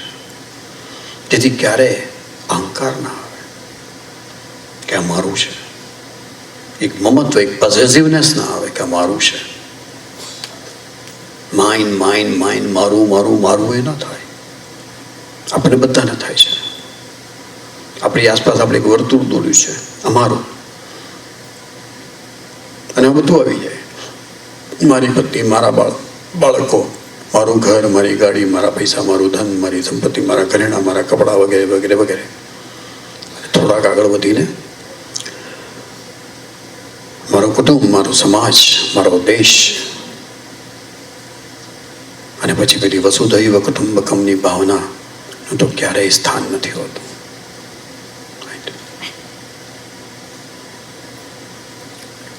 મંદિરમાં કામ કરનારા પણ મારું મંદિર, મંદિરમાં આપણે ઠાકોરજીના મહેતાજી થઈને કામ કરીએ છીએ, એ ભાવના જ ભૂલાઈ જાય છે. અને ભાવના જ્યારે ભૂલાઈ જાય છે ત્યારે આપણા અહંકારના લીધે ઘર્ષણો ઊભા થાય છે. કારણ કે ત્યાં માલિકીપણાનો ભાવ આવે છે. મારું મંદિર એટલે હું મંદિરની સાથે સંકળાયેલો છું. આઈ બિલોંગ ટુ ધ ટેમ્પલ. ત્યાં માલિકીપણું શક્ય જ નથી, હોવું જ ના જોઈએ, હોવું જ ના જોઈએ. અને છતાંય જે અલગ અલગ મંદિરોમાં ઘણી બધી ઠેકાણે અનુભવ્યું છે, એક ઠેકાણે નહીં. શરીરમાં થોડા વર્ષ બધા મળીને કામ કરીને ત્યારબાદ આ માલિકીપણાનો ભાવ અંદર ઉત્પન્ન થાય, અને ત્યાર પછી ઘર્ષણ શરૂ થાય. ઠાકોરજી બાજુ પર રહી જાય અને બાકી બધી પ્રવૃત્તિઓમાં બધા લાગી જાય. બહુ જ શોકજનક વાત છે. અને કોઈ આમાંથી બાકાત નથી હોતો. બહુ જ ઓછા આમાંથી છટકી અને આગળ રહેતા હોય છે. સમર્પણ કર્યા બાદ વસ્તુનો ઉપયોગ ને ઉપભોગ થઈ શકે. આ ઠાકોરજીનું છે ઘર, પણ હું એમાં રહું છું. માની લો કે ભાડવાત તરીકે રહું છું, જે 30-40 વર્ષ, 50 વર્ષ, 70 વર્ષ જીવવાનો છું. દાન એટલે માલિકીપણાનો માનસિક તેમજ ભૌતિક ત્યાગ. આપણે આપી દેવાનું છે કોઈકને. મંદિરમાં ભેટ નોંધાવી, ભાઈ આમ તો સમર્પણ છે, પણ પૈસા આપણા ગજવામાંથી જાય છે, પછી આપણી પાસે રહેતા નથી. માટે એને ડોનેશન, દાન કહેવામાં આવે છે. અને દાન કર્યા બાદ એ વસ્તુનો ઉપયોગ, ઉપભોગ ન થઈ શકે. એ દાન અને પેલું સમર્પણ. અને જ્યારે સમર્પણની ભાવના હોય છે મંદિરમાં કે કોઈ પણ સારા કામ માટે, જ્યારે આપણે પૈસા આપીએ છીએ, આપણા ધનમાંથી થોડો ભાગ અને સંપત્તિમાંથી થોડો ભાગ આપીએ છીએ, ત્યારે એ સમર્પણની ભાવના હોય ને, તો આપણું નામ ક્યાંય લખાય છે કે નહીં એની ચિંતા નથી હોતી. પણ જ્યારે સમર્પણની ભાવના નથી હોતી, માત્ર દાનની ભાવના હોય છે, ત્યારે પછી એવું ભાવ ઉઠે છે કે મારું નામ ભાઈ 4 ઇંચમાં મોટા અક્ષરોમાં લખાવવું જોઈએ, કે મોટા બોર્ડ પર મુકાવવું જોઈએ, કે સૌથી ઉપર મુકાવવું જોઈએ, કે ભલે વૈષ્ણવના ચરણની તો હું રજ છું અને નીચે ફ્લોર ઉપર તકતી પર મારું નામ મુકાવવું જોઈએ કે જેથી એના ચરણરજનો મને લાભ મળતો રહે. પણ જો ચરણરજનો લાભ મળવો હોય તો દરેક વૈષ્ણવોના ચરણે પડવામાં શું વાંધો છે? તકતી પર નામ શું કરવા માટે લખાવવાનું? રાઈટ? તકતી પર નામ લખાવવાની ઈચ્છા એટલા માટે થાય છે કે નામ વાંચે. એ અહંકારમાંથી ઉત્પન્ન થાય છે અને એનો દંભ એ થાય છે કે મને ચરણરજનો લાભ મળે ને વૈષ્ણવની. કેવી ખોટી માન્યતા છે, કેવી ભ્રમણા છે કે અમે દિવાલ પર નહીં, અમે પથ્થરની તકતી પર, ફ્લોર ઉપરની તકતી પર નામ નોંધાવ્યું છે. શા માટે નામ જ નોંધાવ્યું છે? જો સમર્પણ છે તો નામ નોંધાવવાની શું જરૂર છે? રાઈટ? મંદિરમાં આપ્યું છે, ઠાકોરજીએ આપણને આપ્યું છે, એમાંથી આપણે એને થોડું પાછું આપ્યું છે. એમાં વળી આવો ગર્વ શા માટે? અહંકાર શા માટે? ઘણી વખત તો એવી વિનંતી તો ના કહેવાય, જરા મોટું દાન આપે એની પછી વિનંતી ન કરી, ડિમાન્ડ કરે. કે ભાઈ દર્શન હોલ માટે હું પૈસા આપું છું તો દર્શન હોલમાં મારું નામ લખવું જોઈએ. એટલે ભાઈ ઠાકોરજી તારા નામના વૈષ્ણવ તારા નામના દર્શન કરે કે ઠાકોરજીના દર્શન કરે? પણ ના ના ના ના ના, ડિમાન્ડ આવી છે ને, મેં સાંભળી છે પણ ખરીને એનો ઇનકાર પણ કરવામાં આવ્યો છે આની યા અન્ય મંદિરમાં, કે ભાઈ દર્શન હોલમાં ઉપર અમારું નામ લખવાનું. ઠાકોરજીના દર્શન કરતી વખતે એમના નામનું પણ બધા વાંચન કરે. ભાઈ બહુ મોટું દાન આપવાના હતા, બધા ટ્રસ્ટીઓ ભેગા કરીને કહ્યું કે નહીં ભાઈ, એ નહીં જોઈએ, તમે જે આપવાના હોય તમે બીજે આપજો, પણ એ કહેવાની શક્તિ જોઈએ. એમને તો ભાન નથી હોતું અને એમને ભાન કદાચ થવાનું નથી. એ જુદી વસ્તુ છે. વિવેક બહુ જરૂરી છે. આપણે એક પગથિયા તો ન કહું, આપણે ઉપર નથી ચડી રહ્યા, આપણે સીધા ચાલી રહ્યા છે. એક ડગલું આપણે આગળ વધી રહ્યા છીએ અને જેમ જેમ આગળ વધીએ છીએ એમ એમ આપણી સમજ થોડી ઘણી પાકી થતી જશે. આ એક જ વખત વાંચવાથી, એક જ વખત સાંભળવાથી પાકી ન થાય, ધીરે ધીરે થાય. હંમેશા આપણા જીવનમાં સારા નરસાનો ભેદ સમજવાની શક્તિ, એને વિવેક સામાન્ય રીતે, બરાબર છે? તો શ્રી મહાપ્રભુજીના અનુયાયી એવા વૈષ્ણવો આપણે, એમનો વિવેક શું? તો શ્રી કૃષ્ણ સર્વશક્તિમાન, સર્વજ્ઞ, સર્વવ્યાપી, સર્વોપરી છે. એ સત્યનો સ્વીકાર એ જ છે. એ સર્વત્ર છે, સર્વજ્ઞ છે, સર્વશક્તિમાન છે. એ સત્યનો સ્વીકાર.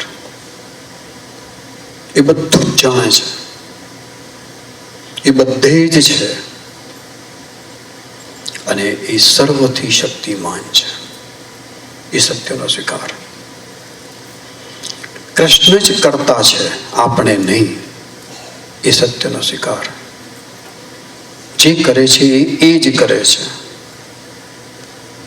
આપણે નહીં. આ બધું જ એનું છે, આપણું કશું નથી. એ સત્યનો પણ સ્વીકાર. કૃષ્ણની ઈચ્છા વિના કશું જ શક્ય બનતું નથી. એ સત્યનો સ્વીકાર. બહુ અગત્યના સ્વીકાર છે આ બધા. અને આ સ્વીકાર કરતા કરતા જીવન વીતી જતું હોય છે. કદાચ 1 નહીં, 5, 10, 15 સ્વીકાર. એટલે ખાલી બોલીને સ્વીકાર નથી થતો. આપણી બુદ્ધિમાં એ સ્વીકાર આવવો જોઈએ. આપણા દિલમાં એ સ્વીકાર આવવો જોઈએ. આ સત્યને આપણે આપણા પૂરા અસ્તિત્વમાં ઉતારવાનું છે. તો જ આપણું વર્તન બદલાશે, તો જ આપણી વાણી બદલાશે, તો જ આપણા વિચાર બદલાશે. બાકી નહીં. શ્રી કૃષ્ણ જેમ ઈચ્છે છે એમ જ એ કરે છે. મારું કશું ચાલતું નથી. આપણે કહીએ કૃષ્ણની ઈચ્છા વગર બાંધવું એ હલતું નથી. અને છતાંય મોટાભાગે પતિઓ અને પત્નીઓ પણ, હું કહું એમ જ પતિ કરે કે પત્ની કરે એમ ઈચ્છે છે. અને ગઈકાલે સાંજે ઘણી ચર્ચા થઈ.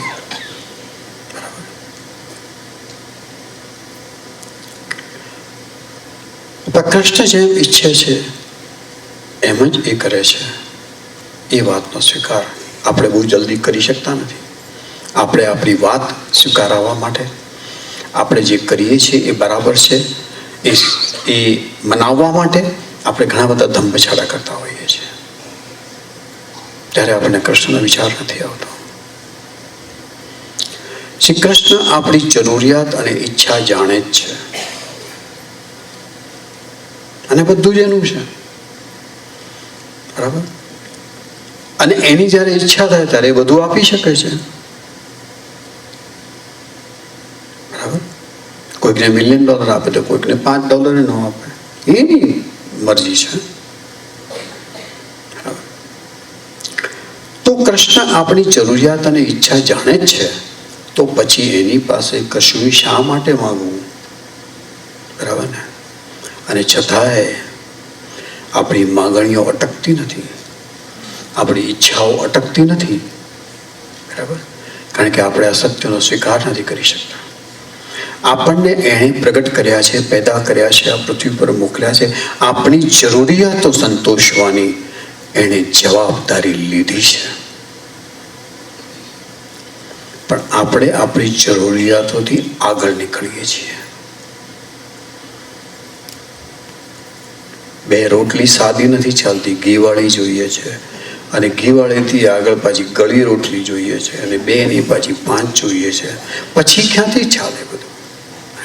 જીવન ટકાવવા માટે, જીવન જીવવા માટે જે કંઈ જરૂરિયાત છે એ કૃષ્ણ પૂરી કરવાના છે જ. ગેરંટીડ. ક્યાંય કોઈ તકલીફ નથી થવાની. બરાબર? હા, એના માટે પ્રવૃત્તિ આપણે કરવી પડે. બરાબર? આ પેલા ડોશીમાં જેવું નથી. ડોશીમાંનો એક દાખલો છે ને કે અહીંયા યાદ આવી ગયો તો કહીએ.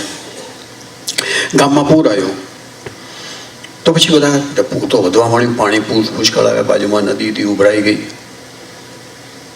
તો જેમ જેમ પાણી ચડતા ગયા એમ એમ બધા સ્વયંસેવક હતા, બધા ચીકી મિલિટરી વાળા આવે કે વોટ એવર. તો એક ઘરમાં એક માજી એકલા રહે કૃષ્ણની સેવામાં મસ્ત વર્ષોથી.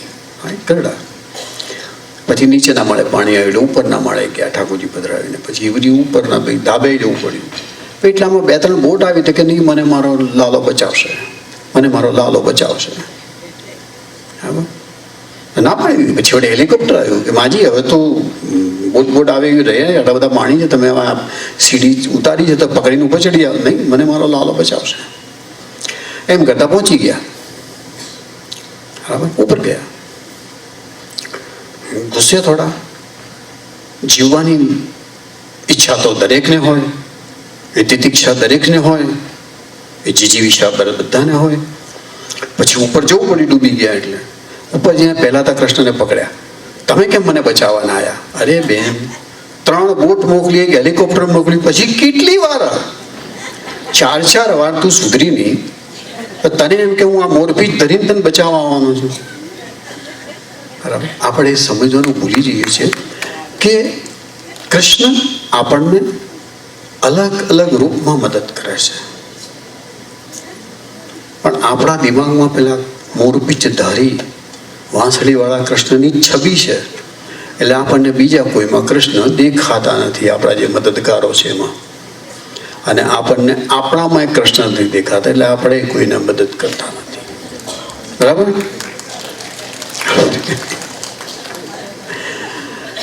મતલબ આ વિવેક રાખવાની જરૂર છે. કૃષ્ણ પાસે કશું માંગવું નહીં, આપશે. અને જ્યારે આપણે માંગીશું નહીં ને, રાઈટ, ત્યારે એને એમ થશે કે હવે આની ઈચ્છા હોય પૂરી કરીએ, જરૂરિયાત તો કરી પૂરી. રાઈટ? એની જાતે વિચારશે, એના પર છોડી દઈએ. આપણે શું કરવા ચિંતા કરીએ? બરાબર? આપણને માત્ર 2 રોટલી, શાક, દાળ, ભાત મળી રહે, બહુ થઈ ગયું. બરાબર? ધૈર્ય.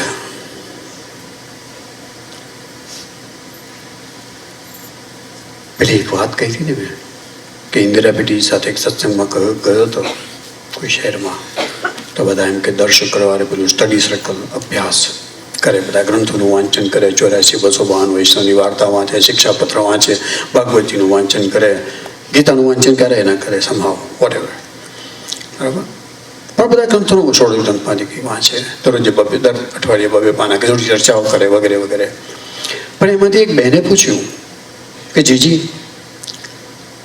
હું 40 વર્ષથી સેવા કરું છું, કેટલા વર્ષો સેવા કરીએ તો પ્રભુનો સાક્ષાત્કાર થાય? જીજી બહુ બગડ્યા હતા એ દિવસે. એમનો પુણ્ય પ્રકોપ સારો એવો જોયો, એને પુણ્ય પ્રકોપ કહેતો હું. અરે થોડા ગુસ્સે થઈ જાય, પછી બધા શાંત થઈ જાય. અને એ બગડ્યા, એને કહે કે તમે શું વાંચન કરો છો કે આ દર શુક્રવારે ભેગા થઈને?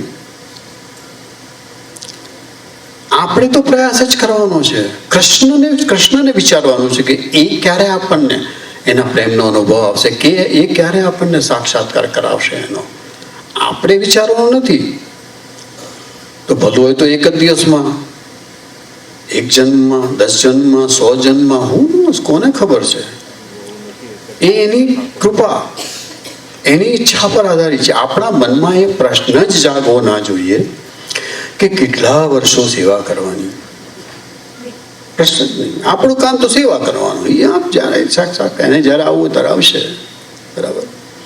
એને એમ થશે કે હવે આ યોગ્ય થયા છે વૈષ્ણવ, તો ચાલો મળી આવીએ એમને, બરાબર.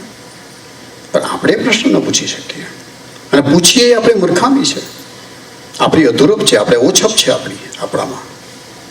આપણે વાંચન કરીએ છીએ પણ સમજ નથી. અને ઘણા બધા સત્સંગ એવા ચાલે જેમાં વાંચન થતું હોય છે, સમજ નથી હોતી. એવા સત્સંગથી દૂર રહેવું એમ તો નથી કહેતો, પણ એવા સત્સંગને સમજના સત્સંગ તરફ વાળવાની જરૂર છે. આપણા જીવનમાં બનતા જે કંઈ પ્રસંગ છે, ખરેખર તો દુઃખદ પ્રસંગોને ચૂપચાપ સહન કરવાની શક્તિ આપણા વ્યક્તિગત જીવનમાં, આપણા વ્યાવસાયિક જીવનમાં અને આપણા આધ્યાત્મિક જીવનમાં, દરેક જીવનના પાસામાં આપણને ધીરજ હોવી જરૂરી છે.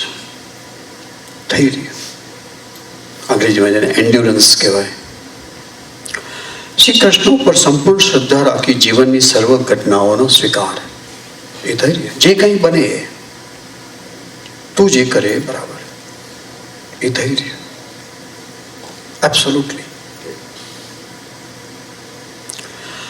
વિષાદથી વિચલિત થયા વિના શ્રી કૃષ્ણમાં મન પરોવી રાખવાની લગ્ન. દુઃખ આવે ત્યારે આમ એક વેદના અંદરથી ઉઠે કે હે પ્રભુ, મને જ કેમ આ થાય, સ્વાભાવિક છે. પણ એની સાથે બીજો વિચાર ઉઠવો જોઈએ કે પ્રભુ તું જેમ કરે એમ.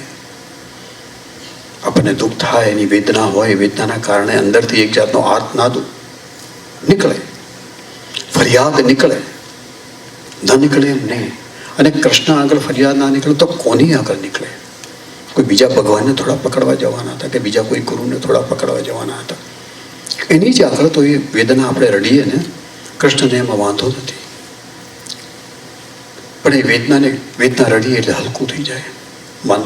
અને મન જ્યારે હલકું થઈ જાય ત્યાર પછી બીજો એક વિચાર આવવો જ જોઈએ કે એને તો ખબર છે એ જે કરે એ સારા માટે જ કરે છે, શા માટે નહીં, એ કરે છે.